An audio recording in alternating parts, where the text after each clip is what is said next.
ನಮಸ್ಕಾರ ಸ್ನೇಹಿತರೆ, ಇವತ್ತಿನ ವಿಡಿಯೋಲಿ ನಾನು ಎಪಿಕ್ ಸೈನ್ಸ್ ಫಿಕ್ಷನ್ ಮೂವಿ ಇಂಟರ್ಸ್ಟೆಲಾರ್ನ ಎಕ್ಸ್ಪ್ಲೈನ್ ಮಾಡ್ತೀನಿ. ಈ ಮೂವಿಯನ್ನ ಕ್ರಿಸ್ಟೋಫರ್ ನೋಲನ್ ಅವರು ಡೈರೆಕ್ಟ್ ಮಾಡಿದ್ದಾರೆ. ಇಂಟರ್ಸ್ಟೆಲಾರ್ ಮೂವಿನ ಡೀಟೇಲ್ ಆಗಿ ಎಕ್ಸ್ಪ್ಲೈನ್ ಮಾಡೋಕೆ ತುಂಬಾನೇ ಜನ ಕೇಳ್ತಿದ್ರಿ, ಅದಕ್ಕೆ ವಿಡಿಯೋನ ಮಾಡಿದ್ದೀನಿ. ಮೂವಿಗೆ ಸಂಬಂಧಪಟ್ಟ ಕೆಲವೊಂದು ಫ್ಯಾಕ್ಟ್ಸ್ ಮತ್ತೆ ಮೂವಿಯಲ್ಲಿ ಏನ್ ನಡೀತು ಅಂತ ಬೇರೆ ಬೇರೆ ಥಿಯರೀಸ್ ನ ಬಗ್ಗೆ ರಿಸರ್ಚ್ ಮಾಡಿ ಎಷ್ಟಾಗುತ್ತೋ ಅಷ್ಟು ಆಳವಾಗಿ ಎಕ್ಸ್ಪ್ಲೈನ್ ಮಾಡೋದಕ್ಕೆ ಟ್ರೈ ಮಾಡಿದ್ದೀನಿ. ಮೂವಿಯ ಬಗ್ಗೆ ನಾನು ಹೊಸದಾಗಿ ಏನು ಹೇಳೋದೇ ಬೇಡ, ನಿಮ್ಗೆ ಆಲ್ರೆಡಿ ಗೊತ್ತಿದೆ ಈ ಮೂವಿ ಎಷ್ಟು ಪಾಪ್ಯುಲರ್ ಅಂತ. ಹಾಗಾಗಿ ಡೈರೆಕ್ಟ್ ಆಗಿ ಎಕ್ಸ್ಪ್ಲನೇಷನ್ ಪಾರ್ಟ್ ಗೆ ಹೋಗೋಣ. ಈ ಮೂವಿಯ ಸ್ಟೋರಿಯನ್ನ ನೋಡೋಕ್ಕಿಂತ ಮುಂಚೆ ಸ್ನೇಹಿತರೆ, ಇನ್ನು ನೀವು ಈ ಚಾನಲ್ಗೆ ಸಬ್ಸ್ಕ್ರೈಬ್ ಆಗಿಲ್ಲ ಅಂದ್ರೆ ಮಿಸ್ ಮಾಡದೆ ಸಬ್ಸ್ಕ್ರೈಬ್ ಆಗಿ, ಮತ್ತೆ ವಿಡಿಯೋಗೆ ಲೈಕ್ ಮಾಡೋದನ್ನ ಮರಿಬೇಡಿ ಸ್ನೇಹಿತರೆ. ವಿಡಿಯೋ ಜಾಸ್ತಿ ಜನಕ್ಕೆ ತಲುಪಬೇಕು ಅಂದ್ರೆ ನೀವು ಕೊಡೋ ಲೈಕ್ಸ್ ಮತ್ತೆ ಕಮೆಂಟ್ಸ್ ಇಂದ ಮಾತ್ರ ಸಾಧ್ಯ. ಈ ಮೂವಿಯ ಸ್ಟಾರ್ಟಿಂಗ್ ಅಲ್ಲಿ ಒಂದಷ್ಟು ಜನ ಅಜ್ಜಿ ತಾತ ಎಲ್ಲ 2067ರಲ್ಲಿ ಭೂಮಿಯಲ್ಲಿ ಏನ್ ನಡೆದಿತ್ತು ಅಂತ ನೆನ್ಪು ಮಾಡ್ಕೊಂಡು ಒಂದು ಡಾಕ್ಯುಮೆಂಟರಿ ಫಿಲ್ಮ್ಗೋಸ್ಕರ ಕ್ಯಾಮ್ರಾ ಮುಂದೆ ಕುತ್ಕೊಂಡು ಹೇಳ್ತಾ ಇದ್ದಾರೆ. ಅಂದ್ರೆ 2067ನೇ ಇಸ್ವಿ ಬಗ್ಗೆ ಹೇಳ್ತಿದ್ದಾರೆ ಅಂದ್ರೆ ಇವ್ರೀಗ ಇನ್ನು ಮುಂದೆ ಫ್ಯೂಚರ್ ಅಲ್ಲಿ ಇದ್ದಾರೆ ಅಂತ. ಸೊ ಇವರಲ್ಲಿ ಒಬ್ರು ಅಜ್ಜಿಯ ಹೆಸರು ಮರ್ಫ್. ತಮ್ಮ ತಂದೆ ಮತ್ತೆ ಫ್ಯಾಮಿಲಿ ಹೇಗೆ 2067ರಲ್ಲಿ ಜೀವನ ಮಾಡ್ತಿದ್ರು ಅಂತ ಬ್ಯಾಕ್ ಸ್ಟೋರಿ ಹೇಳ್ತಿದ್ದಾರೆ. ಈಗ 2067ಕ್ಕೆ ಬರೋಣ. ಮರ್ಫ್ನ ತಂದೆಯ ಹೆಸರು ಕೂಪರ್ ಅಂತ.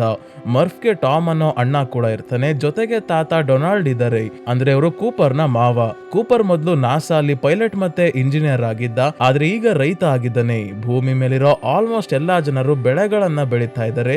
ಕಾರಣ ಏನಂದ್ರೆ ಮನುಷ್ಯರ ನಿರ್ಲಕ್ಷ್ಯದಿಂದ ಪರಿಸರ ಎಲ್ಲ ಹಾಳಾಗಿ ಈಗ ಬ್ಲೈಟ್ ಬಂದಿದೆ, ಅಂದ್ರೆ ಗಿಡಗಳಿಗೆ ಬರುವಂತ ಒಂದು ರೀತಿಯ ರೋಗ. ಈ ರೋಗ ಎಲ್ಲ ಬೆಳೆಗಳಿಗೆ ಹರಡ್ಕೊಂಡು ಅಕ್ಕಿ ಗೋಧಿ ಏನು ಬೆಳೆಯೋಕೆ ಆಗ್ತಿಲ್ಲ, ಎಲ್ಲ ಸರ್ವನಾಶ ಆಗೋಗಿದ್ದಾವೆ. ಕೂಪರ್ ಕೂಡ ಗೋಧಿಯನ್ನ ಬೆಳೀತಿದ್ದ, ಆದ್ರೆ ಬ್ಲೈಟ್ ನ ಕಾರಣದಿಂದ ಎಲ್ಲಾ ಬೆಳೆ ಸುಟ್ಟಾಕೋ ಅಂತ ಪರಿಸ್ಥಿತಿ ಬರುತ್ತೆ. ಯಾಕೆ ಸುಟ್ಟಾಕ್ತಾರೆ ಅಂದ್ರೆ ಈ ರೋಗ ಬೇರೆ ಗಿಡಗಳಿಗೆ ಹರಡ್ಕೋಬಾರ್ದು ಅಂತ. ಈಗ ಸದ್ಯಕ್ಕೆ ಎಕರೆಗಟ್ಲೆ ಜೋಳನ ಬೆಳೆದಿದ್ದಾರೆ. ಈ ಬೆಳೆಗೆ ಇನ್ನೂ ರೋಗ ಬಂದಿಲ್ಲ, ಯಾವಾಗ ಬರುತ್ತೋ ಗೊತ್ತಿಲ್ಲ. ಈ ರೀತಿಯಾಗಿ ಜಗತ್ತಿನಾದ್ಯಂತ ಫುಡ್ ಶಾರ್ಟೇಜ್ ಶುರು ಆಗಿ ಎಲ್ಲರೂ ಜೋಳ ಒಂದನ್ನೇ ನಂಬ್ಕೊಂಡು ಬದುಕೋ ಹಾಗೆ ಆಗಿದೆ. ಇದರ ಜೊತೆಗೆ ಸ್ಯಾಂಡ್ ಸ್ಟಾರ್ಮ್ ಕೂಡ ಅವಾಗವಾಗ ಬರ್ತಿರುತ್ತೆ. ಗಿಡ ಮರಗಳೆಲ್ಲ ನಾಶ ಆಗಿರೋದ್ರಿಂದ ಎಲ್ಲಾ ಕಡೆ ಮಣ್ಣು ಧೂಳು ಬಿಟ್ರೆ ಏನೂ ಇಲ್ಲ. ಗಾಳಿಯಲ್ಲಿ ಧೂಳು ಸೇರ್ಕೊಂಡಿರೋದ್ರಿಂದ ಮನೆಯಲ್ಲಿರೋ ಪಾತ್ರೆ ಸಾಮಾನೆಲ್ಲ ಉಲ್ಟಾ ಇಡ್ತಿದ್ದಾರೆ. ರೆಗ್ಯುಲರ್ ಆಗಿ ಮನೆ ಕ್ಲೀನ್ ಮಾಡ್ಲಿಲ್ಲ ಅಂದ್ರೆ ಕತೆ ಮುಗೀತು. ಸೊ ಈಗ ಕೂಪರ್ ಮಲಗಿರುವಾಗ ಇವನು ನಾಸಾ ಅಲ್ಲಿ ಪೈಲಟ್ ಆಗಿದ್ದಾಗ ಇವನು ಓಡಿಸ್ತಿದ್ದ ಸ್ಪೇಸ್ ಕ್ರಾಫ್ಟ್ ಅಲ್ಲಿ ಏನೋ ಸಮಸ್ಯೆ ಆಗಿ ಕ್ರಾಶ್ ಆದ್ರೂ ಕೂಡ ಇವನು ಬದುಕುಳ್ದಿರ್ತಾನೆ. ಇದರ ಬಗ್ಗೆ ಅವಾಗವಾಗ ಕನ್ಸು ಬೀಳ್ತಿರುತ್ತೆ. ಈಗ್ಲೂ ಕೂಡ ಇದೇ ಕನ್ಸು ಬೀಳ್ತಿದೆ. ಇದರಿಂದ ಕಿರ್ಚಾಡ್ಕೊಂಡು ನಿದ್ದೆಯಿಂದ ಎದ್ದಾಗ ಇವನ ಮಗಳು ಮರ್ಫ್ ಇಲ್ಲೇ ಇದ್ದಾಳೆ. ನೀವ್ ಕಿರ್ಚಾಡೋದ್ ನೋಡಿ ನೀವೇ ದೆವ್ವ ಅಂತ ಅನ್ಕೊಂಡೆ, ನಮ್ ತಾತ ಹೇಳ್ತಿರ್ತಾರೆ ದೆವ್ವ ಇದಾವೆ ಅಂತ ಹೇಳ್ತಾಳೆ. ಅದಕ್ಕೆ ಕೂಪರ್ ದೆವ್ವನೂ ಇಲ್ಲ ಏನೂ ಇಲ್ಲ, ನಿಮ್ ತಾತ ಇನ್ನೇನ್ ದೆವ್ವ ಆಗೋ ಸಮಯ ಹತ್ರ ಬರ್ತಾ ಇದೆ, ಅದಕ್ಕೆ ಹಾಗೆ ಮಾತಾಡ್ತಾರೆ ಅಂತ ನಿನ್ ರೂಮ್ಗೆ ಹೋಗು ಅಂತ ಹೇಳಿ ಕಳಿಸ್ತಾನೆ. ಇಲ್ಲೇನಾಗ್ತಿದೆ ಅಂದ್ರೆ ಮರ್ಫ್ನ ರೂಮ್ ಅಲ್ಲಿ ಅವಾಗವಾಗ ಬುಕ್ ಮತ್ತೆ ಬೇರೆ ವಸ್ತುಗಳೆಲ್ಲ ತಾನಾಗೆ ಬೀಳ್ತಿರ್ತವೆ. ಅದು ದೆವ್ವ ಮಾಡ್ತಿರೋದು ಅಂತ ಇವಳು ಅನ್ಕೊಂಡಿದ್ದಾಳೆ. ಅದಕ್ಕೆ ಕೂಪರ್ ಹೇಳ್ತಿದ್ದಾನೆ, ನೀನು ಸೈನ್ಸ್ ನ ನಂಬೋಳು, ಹಾಗಾಗಿ ಏನಕ್ಕೆ ಈ ರೀತಿ ಆಗ್ತಿದೆ ಅಂತ ವೈಜ್ಞಾನಿಕವಾಗಿ ಸ್ಟಡಿ ಮಾಡು ಅಂತ. ಕೂಪರ್ ಈಗ ಕೆಲಸಕ್ಕೆ ಹೊರಗೆ ಹೋಗ್ಬೇಕಾದ್ರೆ ಡೊನಾಲ್ಡ್ ಹೇಳ್ತಾರೆ, ಸ್ಕೂಲಲ್ಲಿ ಟಾಮ್ ಮತ್ತೆ ಮರ್ಫ್ನ ಪೇರೆಂಟ್ ಟೀಚರ್ ಮೀಟಿಂಗ್ ಇದೆ, ಅಂದ್ರೆ ಪೇರೆಂಟ್ ಹೋಗ್ಬೇಕು, ಗ್ರ್ಯಾಂಡ್ ಪೇರೆಂಟ್ ಅಲ್ಲ ಅಂತ. ಮಕ್ಕಳ ಜೊತೆ ಸ್ಕೂಲ್ಗೆ ಹೋಗೋಕೆ ಹೇಳ್ತಾರೆ. ಸೊ 3 ಜನನು ಕಾರಲ್ಲಿ ಹೊರಟಾಗ ನೋಡ್ತಾರೆ, ಇಲ್ಲಿ ಹತ್ರದಲ್ಲಿರೋ ಒಬ್ಬ ರೈತ ತನ್ನ ಬೆಳೆಯನ್ನ ಸುಟ್ಟಾಕ್ತಿದ್ದಾನೆ. ಯಾಕೆ ಅಂತ ನಿಮ್ಗೆ ಗೊತ್ತೇ ಇದೆ. ದುಃಖ ಪಡೋ ವಿಷಯ ಏನಂದ್ರೆ ಅವರು ಬೆಂಡೆಕಾಯಿ ಬೆಳೆದಿದ್ರು, ಅವ್ರೊಬ್ರು ಬಿಟ್ರೆ ಇಲ್ಲಿ ಯಾರು ಬೆಂಡೆಕಾಯಿನ ಬೆಳೀತಿರ್ಲಿಲ್ಲ. ಈಗ ಅದಕ್ಕೂ ರೋಗ ಬಂದು ಹಾಳಾಗಿದೆ. ನೆಕ್ಸ್ಟ್ ಅವರು ಕೂಡ ಜೋಳನೇ ಹಾಕ್ಬೇಕು. ನಂತರ ಕೂಪರ್ ಟಾಮ್ ಮತ್ತೆ ಮರ್ಫ್ ಸ್ಕೂಲ್ ಹತ್ರ ಹೋಗ್ಬೇಕಾದ್ರೆ ಟೈರ್ ಪಂಚರ್ ಆಯ್ತು ಅಂತ ಪಂಚರ್ ಸರಿ ಮಾಡ್ತಿದ್ದಾರೆ. ಇದೇ ಸಮಯಕ್ಕೆ ಇಂಡಿಯನ್ ಏರ್ ಫೋರ್ಸ್ ಡ್ರೋನ್ ಒಂದು ಇವರ ತಲೆ ಮೇಲಿಂದ ಹೋಗಿದ್ದನ್ನ ನೋಡಿ ಪಂಚರ್ ಆಗಿರೋ ಟೈರ್ ನೆಡ್ಕೊಂಡು ಹೊಡ್ತಾರೆ. ಡ್ರೋನ್ ನ ಫಾಲೋ ಮಾಡ್ತಾ ಜೋಳದ ಗಿಡದ ಒಳಗೆ ಕಾರ್ನ ನುಗ್ಗಿಸ್ಕೊಂಡು ಹೋಗ್ತಾರೆ. ಆ ಡ್ರೋನ್ ನ ಒಳಗಿರೋ ಸೋಲಾರ್ ಸೆಲ್ಸ್ ನ ತಗೊಂಡ್ರೆ ತಮ್ಮ ಇಡೀ ಕೃಷಿ ಭೂಮಿಗೆ ವಿದ್ಯುತ್ ಸಿಗುತ್ತೆ ಅಂತ. ಇಲ್ಲಿ ಸ್ನೇಹಿತರೆ, ಈ ಜೋಳದ ಗಿಡಗಳೆಲ್ಲ CGI ಇರ್ಬೋದು ಅಂತ ನೀವು ಅನ್ಕೋಬಹುದು, ಆದ್ರೆ ಇಲ್ಲ, ಎಲ್ಲ ರಿಯಲಿಸ್ಟಿಕ್ ಆಗಿರ್ಲಿ ಅಂತ ಕ್ರಿಸ್ಟೋಫರ್ ನೋಲನ್ 500 ಎಕರೆ ಜೋಳ ಬೆಳೆದು ಶೂಟಿಂಗ್ ಮಾಡಿ ಎಲ್ಲ ಆದ್ಮೇಲೆ ಜೋಳ ಮಾರಿ ಪ್ರಾಫಿಟ್ ಮಾಡಿದ್ರು. ಸೊ ಇವರು ತಮ್ಮ ಲ್ಯಾಪ್ಟಾಪ್ ಮತ್ತೆ ಒಂದು ಡಿವೈಸ್ ನ ಸಹಾಯದಿಂದ ಡ್ರೋನ್ ನ ತಮ್ಮ ಕಂಟ್ರೋಲ್ಗೆ ತಗೊಂಡು ಸೇಫ್ ಆಗಿ ಲ್ಯಾಂಡ್ ಮಾಡ್ತಾರೆ. ಕೂಪರ್ ಹೇಳ್ತಾನೆ, ಡೆಲ್ಲಿ ಮಿಷನ್ ಕಂಟ್ರೋಲ್ ಅವರು ಸರ್ವೆಲೆನ್ಸ್ ಡ್ರೋನ್ ಇಂದ ಬೆಳೆಗಳ ಅಧ್ಯಯನ ಮಾಡ್ತಿದ್ರು, ಆದ್ರೆ 10 ವರ್ಷದ ಹಿಂದೆನೆ ಇದು ಔಟ್ ಆಫ್ ಕಂಟ್ರೋಲ್ ಆಗಿ ಸೋಲಾರ್ ಪವರ್ ಇಂದ ಮಾತ್ರ ಹಾರಾಡ್ತಾ ಇದೆ ಅಂತ ಹೇಳ್ತಾನೆ. ಈ ಡ್ರೋನ್ ಅಲ್ಲಿ ತಮಗೆ ಉಪಯೋಗ ಆಗೋ ವಸ್ತುಗಳನ್ನೆಲ್ಲ ಎತ್ಕೊಂಡು ಸ್ಕೂಲ್ಗೆ ಬರ್ತಾರೆ. ಮೀಟಿಂಗ್ ಅಲ್ಲಿ ಟಾಮ್ ನ ಮಾರ್ಕ್ಸ್ ನ ಜಾಸ್ತಿ ಬಂದಿಲ್ಲ ಅಂತ ಕಾಲೇಜ್ಗೆ ಸೇರ್ಸ್ಕೊಂತಿಲ್ಲ. ಟಾಮ್ ರೈತ ಆಗೋದಕ್ಕೆ ರೆಡಿ ಆಗಿದ್ದಾನೆ, ಕಾಲೇಜ್ಗೆ ಹೋಗೋ ಅವಶ್ಯಕತೆ ಇಲ್ಲ, ಕಾಲೇಜಲ್ಲಿ ರಿಸೋರ್ಸ್ ಕಡಿಮೆ ಇದೆ, ಜಾಸ್ತಿ ಸ್ಟೂಡೆಂಟ್ಸ್ ನ ಸೇರ್ಸ್ಕೊಳ್ಳಲ್ಲ ಅಂತ ಹೇಳ್ತಾರೆ ಟೀಚರ್. ಮತ್ತೆ ಮರ್ಫ್ ಚೆನ್ನಾಗಿ ಓದ್ತಾಳೆ, ತುಂಬಾನೇ ಇಂಟೆಲಿಜೆಂಟ್ ಕೂಡ ಇರ್ತಾಳೆ. ಆದ್ರೆ ಟೀಚರ್ ಇವಳು ಇಂಟೆಲಿಜೆಂಟ್ ಇರೋದಕ್ಕೇನೆ ಹುರ್ಕೊಂಡು ನಿಮ್ ಮಗಳು ಕ್ಲಾಸ್ ಅಲ್ಲಿ ಬರೀ ಅಪೋಲೋ ಲೂನಾರ್ ಮಿಷನ್ ನ ಬಗ್ಗೆ ಮಾತಾಡ್ತಿರ್ತಾಳೆ. ಮನುಷ್ಯರು ಮೂನ್ಗೆಲ್ಲ ಹೋಗೇ ಇಲ್ಲ, ಅದೆಲ್ಲ ದುಡ್ಡು ಹೊಡೆಯೋಕೆ ಮಾಡಿದ್ದ ಸಂಚು. ಮನುಷ್ಯರವಾಗ ಸುಮ್ನೆ ಬೇಡದಲ್ಲೇ ಇರೋ ರಾಕೆಟ್ ಮೇಲೆ ಮತ್ತೆ ಬೇರೆ ಬೇರೆ ಮಷಿನ್ಗಳ ಮೇಲೆ ದುಡ್ಡು ವ್ಯರ್ಥ ಮಾಡಿದ್ದಾರೆ. ನಾವು ಚಂದ್ರ, ಮಾರ್ಸ್ ಅಂತ ಹೊರಗೆ ಹೋಗೋದಲ್ಲ, ಭೂಮಿ ಮೇಲೆ ಬದುಕೋದು ಹೇಗೆ ಅನ್ನೋದನ್ನ ಕಲಿಬೇಕು ಅಂತ ಹೇಳ್ತಾರೆ ಟೀಚರ್. ಕೋಪದಲ್ಲಿ ಕೂಪರ್, ನೀವು ಹೇಳ್ತಿರೋ ಕೆಲಸಕ್ಕೆ ಬಾರ್ದ ಮಷಿನ್ಗಳು ಇವತ್ತು ಇದ್ದಿದ್ರೆ ತುಂಬಾನೇ ಸಹಾಯ ಆಗ್ತಿತ್ತು. MRI ಸ್ಕ್ಯಾನರ್ ಇದ್ದಿದ್ರೆ ನನ್ನ ಹೆಂಡತಿ ಸಾಯೋಕ್ಕೂ ಮುಂಚೆ ಅವಳ ಬ್ರೈನ್ ಅಲ್ಲಿ ಇದ್ದ ಸಿಸ್ಟ್ ನ ಪತ್ತೆ ಹಚ್ಚಿ ಟ್ರೀಟ್ಮೆಂಟ್ ಕೊಡ್ಬೋದಿತ್ತು ಅಂತ ಹೇಳ್ತಾನೆ. ಸಿಸ್ಟ್ ಅಂದ್ರೆ ಸ್ನೇಹಿತರೆ ಬ್ರೈನ್ ಅಲ್ಲಿ ಫ್ಲೂಯಿಡ್ ಅಥವಾ ಲಿಕ್ವಿಡ್ ಒಂದು ಜಾಗದಲ್ಲಿ ತುಂಬಿಕೊಳ್ಳೋದು.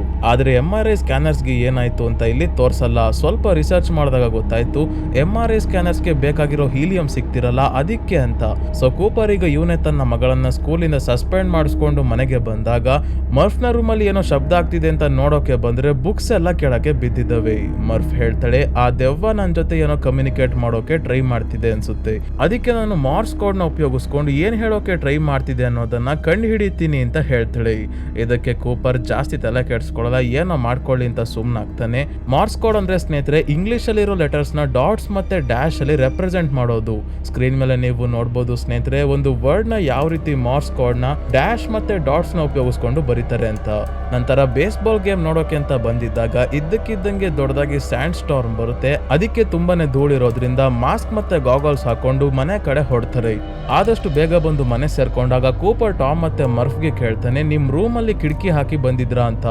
ಮರ್ಫ್ ಕಿಟಕಿ ಹಾಕಿರಲ್ಲ, ಅದಕ್ಕೆ ರೂಮ್ಗೆ ಕೂಪರ್ ಮತ್ತೆ ಮರ್ಫ್ ಓಡ್ ಬಂದು ಕಿಟಕಿ ಮುಚ್ತಾರೆ.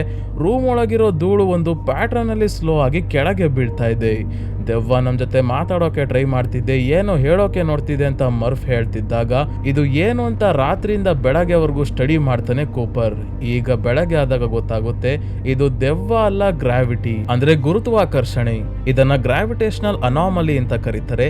ಅರ್ಥ ಏನಂದ್ರೆ ಗ್ರಾವಿಟಿಯಲ್ಲಿ ಏನೋ ಚೇಂಜಸ್ ಆಗಿದೆ. ಗ್ರಾವಿಟಿಯಲ್ಲಿ ವ್ಯತ್ಯಾಸ ಆಗಿ ನೆಲದ ಮೇಲೆ ಒಂದೇ ವೇಗದಲ್ಲಿ ಬೀಳ್ಬೇಕಾಗಿರೋ ಧೂಳು ಒಂದೇ ಜಾಗದಲ್ಲಿ ಬಿದ್ದು ಒಂದಷ್ಟು ಲೈನ್ಸ್ ನ ಸೃಷ್ಟಿ ಮಾಡಿದೆ. ಮೊದ್ಲೇ ಮರ್ಫ್ ಹೇಳಿದ ರೀತಿ ಇದು ಮಾರ್ಸ್ ಕೋಡ್ ಅಲ್ಲ, ಬೈನರಿ ಅಂದ್ರೆ 0 ಮತ್ತೆ 1. ಸಣ್ಣ ಇರೋ ಲೈನ್ 0, ದಪ್ಪ ಇರೋ ಲೈನ್ 1. ಈ ಬೈನರಿಯ ಅರ್ಥ ಏನು ಅಂತ ಕೂಪರ್ ಯೋಚನೆ ಮಾಡಿದಾಗ ಗೊತ್ತಾಗುತ್ತೆ ಇದು ಒಂದು ಜಾಗದ ಕೋಆರ್ಡಿನೇಟ್ಸ್. ಎಲ್ಲ ಸರಿ, ಆದ್ರೆ ಗ್ರಾವಿಟಿಯಲ್ಲಿ ವ್ಯತ್ಯಾಸ ಹೇಗಾಯ್ತು, ಅನಾಮಲಿ ಆಗೋದಕ್ಕೆ ಏನ್ ಕಾರಣ ಅಂತ ಸ್ನೇಹಿತರೆ ಮುಂದೆ ಒಂದು ದೊಡ್ಡ ಟ್ವಿಸ್ಟ್ ಬಂದಾಗ ಗೊತ್ತಾಗುತ್ತೆ. ತಕ್ಷಣ ಇವರು ಮ್ಯಾಪ್ ತೆಗೆದು ಆ ಕೋಆರ್ಡಿನೇಟ್ಸ್ ಎಲ್ಲಿ ಬರುತ್ತೆ ಅಂತ ಹುಡ್ಕೊಂಡು ಒಂದು ಬೆಟ್ಟ ಗುಡ್ಡಗಳಿರೋ ಜಾಗಕ್ಕೆ ಬಂದಾಗ ಇಲ್ಲಿ ಮುಂದೆ ಫೆನ್ಸ್ ಇದೆ. ಕೂಪರ್ ಹತ್ರ ಹೋಗಿ ಫೆನ್ಸ್ ಅನ್ನ ಕಟ್ ಮಾಡೋಕೆ ನೋಡ್ಬೇಕಾದ್ರೆ ಇವರಿಬ್ರನ್ನ ಟಾರ್ಚ್ ನ ರೋಬೋಟ್ ಒಳಗೆ ಎತ್ತಾಕೊಂಡ್ ಬರುತ್ತೆ. ತಕ್ಷಣ ಇವರ ಬಳಿ ಡಾಕ್ಟರ್ ಅಮಿಲಿಯಾ ಬಂದು ಕಾನ್ಫರೆನ್ಸ್ ರೂಮ್ ಗೆ ಕೂಪರ್ ನ ಕರ್ಕೊಂಡ್ ಬರ್ತಾಳೆ. ಇಲ್ಲಿ ಪ್ರೊಫೆಸರ್ ಬ್ರ್ಯಾಂಡ್ ಹತ್ರ ಮರ್ಫ್ ಇದ್ದಾಳೆ. ಪ್ರೊಫೆಸರ್ ಬ್ರ್ಯಾಂಡ್ ಅಮಿಲಿಯಾ ಅವರ ಅಪ್ಪ. ಈ ಕಾನ್ಫರೆನ್ಸ್ ರೂಮ್ ಅಲ್ಲಿ ಪ್ರೊಫೆಸರ್ ಬ್ರ್ಯಾಂಡ್ ಕಡೆಯವರು ತುಂಬಾನೇ ಜನ ಇದ್ದಾರೆ. ಈ ಜಾಗದ ಬಗ್ಗೆ ನಿನಗೆ ಹೇಗ್ ಗೊತ್ತಾಯ್ತು ಅಂತ ಕೂಪರ್ಗೆ ಕೇಳಿದಾಗ ಇವನ್ ಹೇಗ್ ಬಂದ, ಈ ಜಾಗದ ಕೋಆರ್ಡಿನೇಟ್ಸ್ ಹೇಗ್ ಗೊತ್ತಾಯ್ತು ಅಂತ ಸರಿಯಾಗಿ ಹೇಳ್ತಿಲ್ಲ. ಯಾಕಂದ್ರೆ ಇವನ್ಗೆ ಇದ್ರಲ್ಲೆಲ್ಲ ಸಿಗಾಕೊಳ್ಳೋಕೆ ಇಷ್ಟ ಇಲ್ಲ. ಆದ್ರೆ ಮರ್ಫ್ ಗ್ರಾವಿಟೇಷನಲ್ ಅನಾಮಲಿಯ ಕಾರಣದಿಂದ ನಮ್ಗೆ ಕೋಆರ್ಡಿನೇಟ್ ಸಿಕ್ತು ಅಂತ ಹೇಳ್ಬಿಡ್ತಾಳೆ. ಪ್ರೊಫೆಸರ್ ಬ್ರ್ಯಾಂಡ್ ಮತ್ತೆ ಅಮಿಲಿಯಾ ಹೇಳ್ತಾರೆ, ನೀವು ಟೆನ್ಷನ್ ಮಾಡ್ಕೊಳ್ಳೋ ಅವಶ್ಯಕತೆ ಇಲ್ಲ, ನಾವು ನಾಸಾ ಕಡೆಯವರಾಗಿದ್ದೀವಿ, ನೀನು ಪೈಲಟ್ ಆಗಿದ್ದಲ್ಲ ಅದೇ ನಾಸಾ ಅಂತ ಹೇಳಿ ಈ ಸೀಕ್ರೆಟ್ ಜಾಗದಲ್ಲಿ ಏನ್ ನಡೀತಾ ಇದೆ ಅಂತ ಎಕ್ಸ್ಪ್ಲೈನ್ ಮಾಡ್ತಾರೆ ಪ್ರೊಫೆಸರ್ ಬ್ರ್ಯಾಂಡ್. ಕೂಪರ್ಗೆ ಆಶ್ಚರ್ಯ ಏನಂದ್ರೆ ನಾಸಾ ಮೊದ್ಲೇ ಮುಚ್ಚೋಗಿತ್ತು, ಹಾಗಾದ್ರೂ ಸೀಕ್ರೆಟ್ ಆಗಿ ಇನ್ನೂ ಆಪರೇಟ್ ಮಾಡ್ತಿದ್ದಾರಲ್ಲ ಯಾಕೆ ಅಂತ. ನಾಸಾ ಏನಕ್ಕೆ ಮುಚ್ಚೋಗಿರುತ್ತೆ ಅಂದ್ರೆ ಗೌರ್ಮೆಂಟ್ ಅವರು ನಾಸಾಗೆ ಹೇಳಿರ್ತಾರೆ ಆಕಾಶದಿಂದ ಊಟ ಇಲ್ಲದೆ ಸಾಯ್ತಾ ಇರೋ ಜನರ ಮೇಲೆ ಬಾಂಬ್ ಹಾಕಿ ಸಾಯಿಸಿ ಅಂತ. ಈ ಕೆಲಸ ಮಾಡೋಕೆ ಅವರು ಒಪ್ಕೊಂಡಿರಲ್ಲ, ಅದಕ್ಕೆ ಗೌರ್ಮೆಂಟ್ ಅವರು ನಾಸಾನೇ ಮುಚ್ಚಿರ್ತಾರೆ. ಅಂದ್ರೆ ಗೌರ್ಮೆಂಟ್ ಅವರು ಫುಡ್ ಶಾರ್ಟೇಜ್ ನ ಮ್ಯಾನೇಜ್ ಮಾಡೋಕೆ ಮನುಷ್ಯರನ್ನ ಕೊಲ್ಲೋದಕ್ಕೆ ನಿಂತಿರ್ತಾರೆ. ಜನ ಕಡಿಮೆ ಆದ್ರೆ ಫುಡ್ ಶಾರ್ಟೇಜ್ ಕೂಡ ಕಡಿಮೆ ಆಗುತ್ತೆ ಅಂತ. ಆದ್ರೆ ಜನರನ್ನ ಸಾಯಿಸ್ಕೊಂಡು ಕುತ್ಕೊಂಡ್ರೆ ಆಗಲ್ಲ, ಬೇರೆ ದಾರಿ ಹುಡುಕ್ಲೇಬೇಕು ಅಂತ ಸೀಕ್ರೆಟ್ ಆಗಿ ನಾಸಾ ಅನ್ನ ಮತ್ತೆ ಓಪನ್ ಮಾಡಿಸ್ತಾರೆ. ಯಾಕಂದ್ರೆ ಪಬ್ಲಿಕ್ ಗೆ ಇಷ್ಟ ಇರಲ್ಲ ಜನರು ಸಂಕಷ್ಟದಲ್ಲಿ ಇರುವಂತ ಸಂದರ್ಭದಲ್ಲಿ ಸ್ಪೇಸ್ ರಿಸರ್ಚ್ ಅಂತ ಹಣ ವ್ಯರ್ಥ ಮಾಡೋದು ಸರಿಯಲ್ಲ ಅಂತ. ಅದಕ್ಕೆ ಸೀಕ್ರೆಟ್ ಆಗಿ ನಾಸಾ ತಮ್ಮ ಕೆಲಸ ಶುರು ಹಚ್ಕೊಂಡಿದ್ದಾರೆ. ಏನ್ ಕೆಲಸ ಅಂತ ಈಗ ಪ್ರೊಫೆಸರ್ ಬ್ರ್ಯಾಂಡ್ ಹೇಳ್ತಾರೆ. ಒಂದೊಂದಾಗಿ ಹೇಗೆ ಆಲೂಗೆಡ್ಡೆ, ಬೆಂಡೆಕಾಯಿ ಮತ್ತೆ ಗೋಧಿ ಬೆಳೆಗಳೆಲ್ಲ ನಾಶ ಆಗ್ತಾ ಬಂತು, ಅದೇ ತರ ಜೋಳ ಕೂಡ ಈಗ ಸಂಕಷ್ಟದಲ್ಲಿದೆ. ಇದು ಕೂಡ ಬ್ಲೈಟ್ ರೋಗದಿಂದ ಹಾಳಾಗೋದ್ರೆ ನಮ್ ಕತೆ ಮುಗೀತು. ಜೊತೆಗೆ ವಾಯುಮಂಡಲದಲ್ಲಿ 80% ನೈಟ್ರೋಜನ್ ಇದೆ, ಸುಮಾರು 20% ಅಷ್ಟು ಆಕ್ಸಿಜನ್. ನಾವು ನೈಟ್ರೋಜನ್ ನ ಉಸಿರಾಡಲ್ಲ, ನಾವು ಬದುಕೋಕೆ ಬೇಕಾಗಿರೋದು ಆಕ್ಸಿಜನ್ ಮಾತ್ರ. ಆದ್ರೆ ಬ್ಲೈಟ್ ಬದುಕ್ತಾ ಇರೋದು ನೈಟ್ರೋಜನ್ ನ ಸಹಾಯದಿಂದ. ಈ ರೋಗ ಹೀಗೆ ಸ್ಪ್ರೆಡ್ ಆಗ್ತಿದ್ರೆ ವಾತಾವರಣದಲ್ಲಿರೋ ಆಕ್ಸಿಜನ್ ಕಡಿಮೆ ಆಗುತ್ತೆ, ಮನುಷ್ಯರು ಊಟ ಇಲ್ದಲೆ ಈಗ ಸಾಯ್ತಿದ್ದಾರೆ.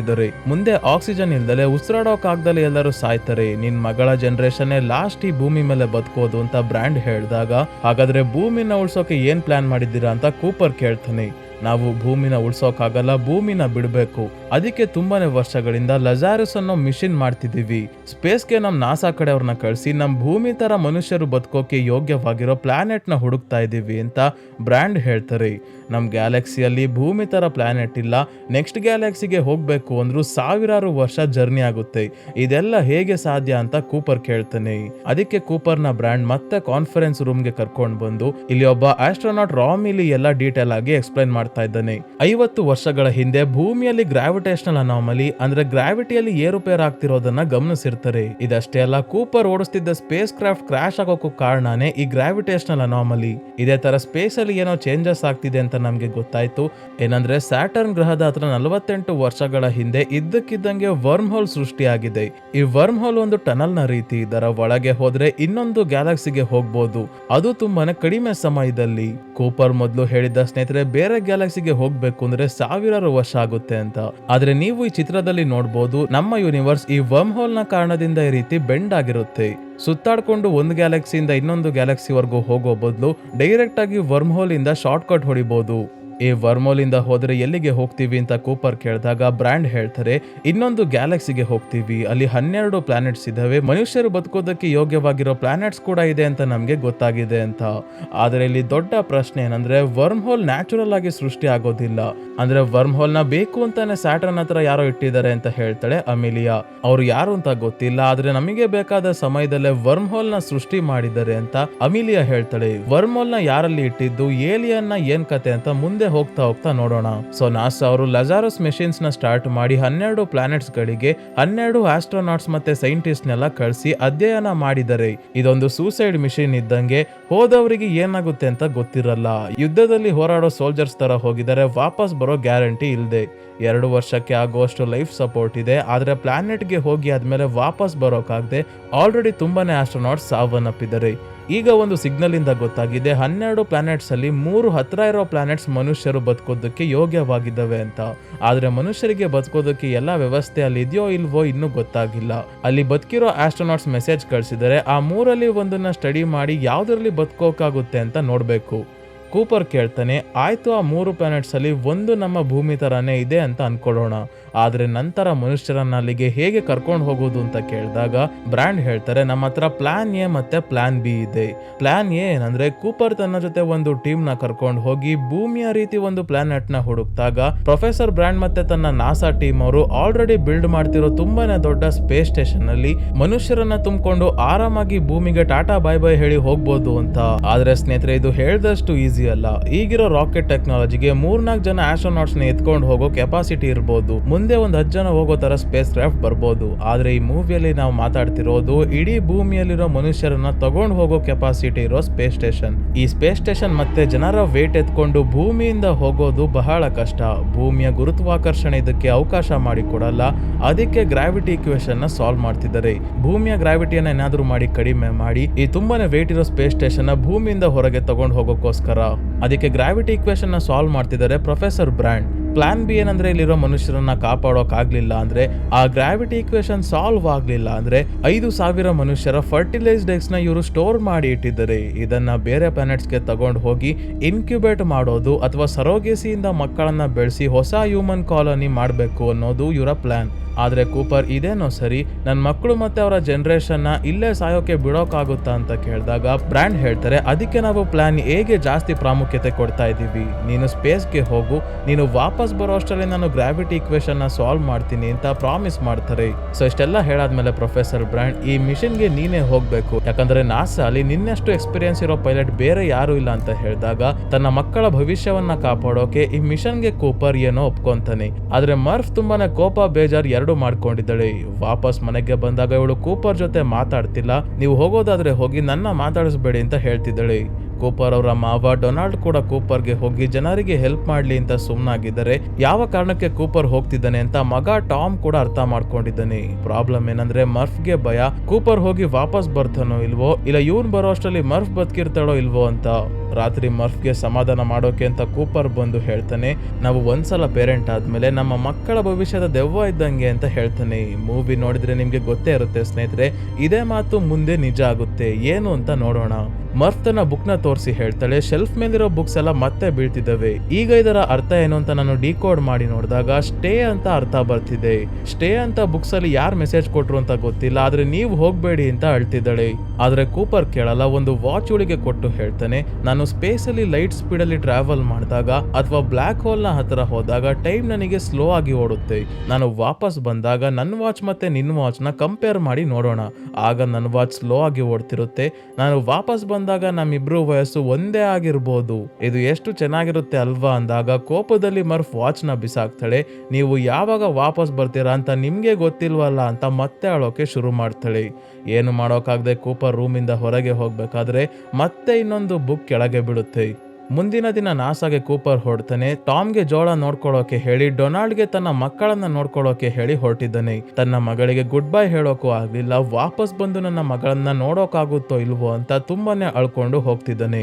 ಇವನು ಹೋಗಿ ಆದ್ಮೇಲೆ ಮರ್ಫ್ ಮತ್ತೆ ಹೋಗ್ಬೇಡಿ ಅಪ್ಪ ಅಂತ ಕಿರ್ಚಾಡ್ಕೊಂಡು ಓಡ್ ಬರ್ತಾಳೆ. ಆದ್ರೆ ಡೊನಾಲ್ಡ್ ಇವಳನ್ನ ಹಿಡ್ಕೊಂತಾರೆ. ತಕ್ಷಣ ಕೂಪರ್, ಅಮಿಲಿಯಾ, ರಾಮಿಲಿ ಮತ್ತೆ ಇನ್ನೊಬ್ಬ ಆಸ್ಟ್ರೋನಾಟ್ ಡಾಯ್ಲ್ ರಾಕೆಟ್ ಅಲ್ಲಿ ಹೊರಡ್ತಾರೆ. ಇವ್ರಿಗೆ ಹೆಲ್ಪ್ ಮಾಡೋಕೆ ಟಾರ್ಸ್ ಮತ್ತೆ ಕೇಸ್ ಅನ್ನೋ ರೋಬೋಟ್ಸ್ ಕೂಡ ಇದಾವೆ. ಸೊ ಭೂಮಿಯಿಂದ ಹೊರಗೆ ಬರ್ತಿದ್ದಂಗೆ ಇಲ್ಲಿ ಆಲ್ರೆಡಿ ಎಂಡ್ಯೂರೆನ್ಸ್ ಅನ್ನೋ ಸ್ಪೇಸ್ ಕ್ರಾಫ್ಟ್ ಇದೆ. ಇದಕ್ಕೆ ತಮ್ಮ ರೇಂಜರ್ ಸ್ಪೇಸ್ ಶಿಪ್ ನ ಡಾಕ್ ಮಾಡ್ತಾರೆ, ಅಂದ್ರೆ ಎಂಡ್ಯೂರೆನ್ಸ್ ಗೆ ಅಟ್ಯಾಚ್ ಮಾಡ್ತಾರೆ. ಇವ್ರಿಗೆ ಬೇಕಾಗಿರೋ ರಿಸೋರ್ಸ್ ಎಲ್ಲ ಎಂಡ್ಯೂರೆನ್ಸ್ ಅಲ್ಲೇ ಇರೋದು. ಈ ಎಂಡ್ಯೂರೆನ್ಸ್ ಆರ್ಟಿಫಿಷಿಯಲ್ ಗ್ರಾವಿಟಿಯನ್ನ ಸೃಷ್ಟಿ ಮಾಡೋಕ್ಕೋಸ್ಕರ ರೊಟೇಟ್ ಆಗ್ತಿದೆ. ಸೆಂಟ್ರಿಫ್ಯೂಗಲ್ ಫೋರ್ಸ್ ಇಂದ ಎಲ್ಲರೂ ನೆಲದ ಮೇಲೆ ಆರಾಮಾಗಿ ಓಡಾಡಬಹುದು. ಇದನ್ನ ಸಿಂಪಲ್ ಆಗಿ ಎಕ್ಸ್ಪ್ಲೈನ್ ಮಾಡಬೇಕು ಅಂದ್ರೆ, ಒಂದು ಬಕೆಟ್ ಅಲ್ಲಿ ನೀರು ಹಾಕಿ ಬಕೆಟ್ಗೆ ಹಗ್ಗ ಕಟ್ಕೊಂಡು ಜೋರಾಗಿ ತಿರುಗಿಸಿದಾಗ ನೀರು ಚೆಲ್ಲೋದಿಲ್ಲ. ಅದೇ ಕಾನ್ಸೆಪ್ಟ್ ಇಲ್ಲಿ ಆರ್ಟಿಫಿಷಿಯಲ್ ಗ್ರಾವಿಟಿ ಕ್ರಿಯೇಟ್ ಮಾಡೋಕೆ ಯೂಸ್ ಮಾಡ್ಕೊಂಡಿದ್ದಾರೆ. ಆದ್ರೆ ಈ ಎಂಡ್ಯೂರೆನ್ಸ್ ಒಂದೇ ಸಮ ತಿರುಗ್ತಾ ಇರೋದನ್ನ ನೋಡಿದ್ರೆ ನಮ್ಗೇನೆ ತಲೆ ಸುತ್ತುತ್ತಾ ಇದೆ ಸ್ನೇಹಿತರೆ. ಆದ್ರೆ ಇವರು ಒಳಗೆ ಹೇಗಿದಾರೋ ಗೊತ್ತಿಲ್ಲ. ರಾಮಿಲಿಗೆ ಸ್ವಲ್ಪ ಸಮಸ್ಯೆ ಆಗ್ತಿದೆ, ತಲೆ ಸುತ್ತೋದು, ವಾಮಿಟ್ ಬರೋ ಹಾಗೆಲ್ಲ ಆಗ್ತಿದೆ. ಅದಕ್ಕೆ ಟ್ಯಾಬ್ಲೆಟ್ಸ್ ತಗೊಂತಾ ಇದ್ದಾನೆ. ಈಗ ಇವರು ಪ್ರೊಫೆಸರ್ ಬ್ರ್ಯಾಂಡ್ ನ ಕಾಂಟ್ಯಾಕ್ಟ್ ಮಾಡಿ ಮಾತಾಡಬೇಕಾದ್ರೆ ನಮ್ಗೆ ಒಂದು ವಿಷಯ ಗೊತ್ತಾಗುತ್ತೆ, ಸ್ಯಾಟ್ರನ್ ಹತ್ರ ಹೋಗೋಕೆ ಇನ್ನು 2 ವರ್ಷ ಆಗುತ್ತೆ ಅಂತ. ಅದಕ್ಕೆ ಕೂಪರ್ ನನ್ನ ಫ್ಯಾಮಿಲಿನ ನೋಡ್ಕೊಳ್ಳಿ ಅಂತ ಬ್ರ್ಯಾಂಡ್ಗೆ ಹೇಳಿ ತನ್ನ ಮಕ್ಕಳಿಗೋಸ್ಕರ ಮೆಸೇಜ್ ರೆಕಾರ್ಡ್ ಮಾಡಿ ಕಳಿಸ್ತಾನೆ, ಹೇಗಿದ್ದೀರಾ, ಏನ್ ಸಮಾಚಾರ ಅಂತ. ನಂತರ ಎಲ್ಲರೂ ಹೈಪರ್ ಸ್ಲೀಪ್ ಪಾಡ್ ಒಳಗೆ ಹೋಗಿ ಮಲಗ್ತಾರೆ. ಹೈಪರ್ ಸ್ಲೀಪ್ ಪಾಡ್ ಅಥವಾ ಕ್ರಯೋ ಸ್ಲೀಪ್ ಏನು ಅಂದ್ರೆ ಸ್ನೇಹಿತರೆ, ಇದರಿಂದ ದೇಹದ ಮೆಟಬಾಲಿಸಮ್ ತುಂಬಾನೇ ಕಡಿಮೆ ಆಗುತ್ತೆ, ಜೊತೆಗೆ ಟೆಂಪರೇಚರ್ ಕೂಡ ಕಡಿಮೆ ಮಾಡುತ್ತೆ. ಇದರಿಂದ ಆಸ್ಟ್ರೋನಾಟ್ಗೆ ಸ್ಲೋ ಆಗಿ ವಯಸ್ಸಾಗುತ್ತೆ, ಊಟ ನೀರು ಇಲ್ದಂಗೆ ಜಾಸ್ತಿ ದಿನಗಳು ಇರ್ಬೋದು. ಸೊ ಕೂಪರ್ ಕಳಿಸಿರೋ ಮೆಸೇಜ್ನ ಪ್ರೊಫೆಸರ್ ಬ್ರ್ಯಾಂಡ್ ಡೊನಾಲ್ಡ್ಗೆ ತಲುಪಿಸ್ತಾರೆ. ಮತ್ತೆ ನೀವೇನಾದ್ರೂ ಮೆಸೇಜ್ ರೆಕಾರ್ಡ್ ಮಾಡೋದಾದ್ರೆ ಮಾಡ್ಕೊಡಿ, ನಾನು ಅವರ ಸ್ಪೇಸ್ಶಿಪ್ಗೆ ಕಳಿಸ್ತೀನಿ ಅಂತ ಹೇಳಿ ಹೋಗ್ತಾರೆ. ಸೊ ಇನ್ನೊಂದ್ ಕಡೆ 2 ವರ್ಷ ಆದ್ಮೇಲೆ ಸ್ಯಾಟರ್ನ್ ಹತ್ರ ಇವರ ಸ್ಪೇಸ್ಶಿಪ್ ಬಂದಿದೆ. ಎಲ್ಲರೂ ಹೈಪರ್ ಸ್ಲೀಪ್ ಇಂದ ಎದ್ದಿದ್ದಾರೆ. ಕೂಪರ್ ತನ್ನ ಫ್ಯಾಮಿಲಿ ಕಳಿಸಿರೋ ವಿಡಿಯೋ ಮೆಸೇಜ್ ನೋಡಿದಾಗ ಟಾಮ್ ಮತ್ತೆ ಡೊನಾಲ್ಡ್ ವಿಡಿಯೋ ಅಲ್ಲಿ ಮಾತಾಡಿದ್ದಾರೆ, ಆದ್ರೆ ಮರ್ಫ್ ಮಾತಾಡಿಲ್ಲ. ಇದರಿಂದ ಕೂಪರ್ಗೆ ತುಂಬಾನೇ ಬೇಜಾರಾಗಿದೆ.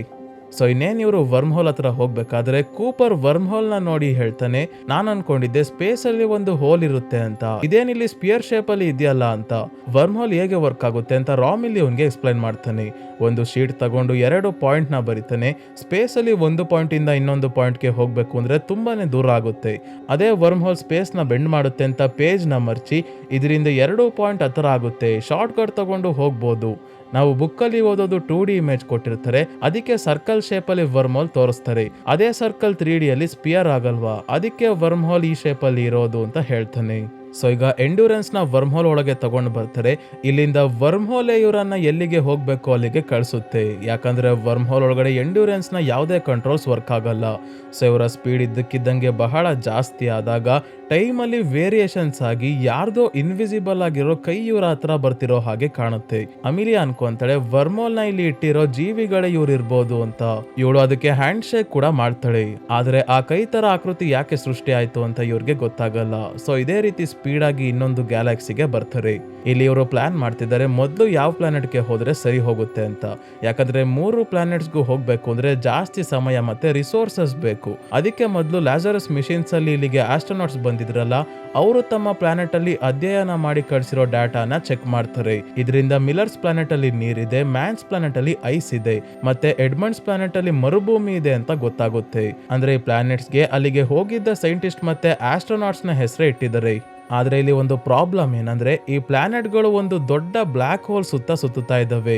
ಈ ಬ್ಲಾಕ್ ಹೋಲ್ಗೆ ತುಂಬಾನೇ ಹತ್ರ ಇರೋ ಪ್ಲಾನೆಟ್ ಯಾವುದು ಅಂದ್ರೆ ಮಿಲ್ಲರ್ಸ್ ಪ್ಲಾನೆಟ್. ಈ ಬ್ಲಾಕ್ ಹೋಲ್ಗೆ ಸ್ನೇಹಿತರೆ ಅವರು ಗಾರ್ಗ್ಯಾಂಚುವಾ ಅಂತ ಹೆಸರಿಟ್ಟಿದ್ದಾರೆ.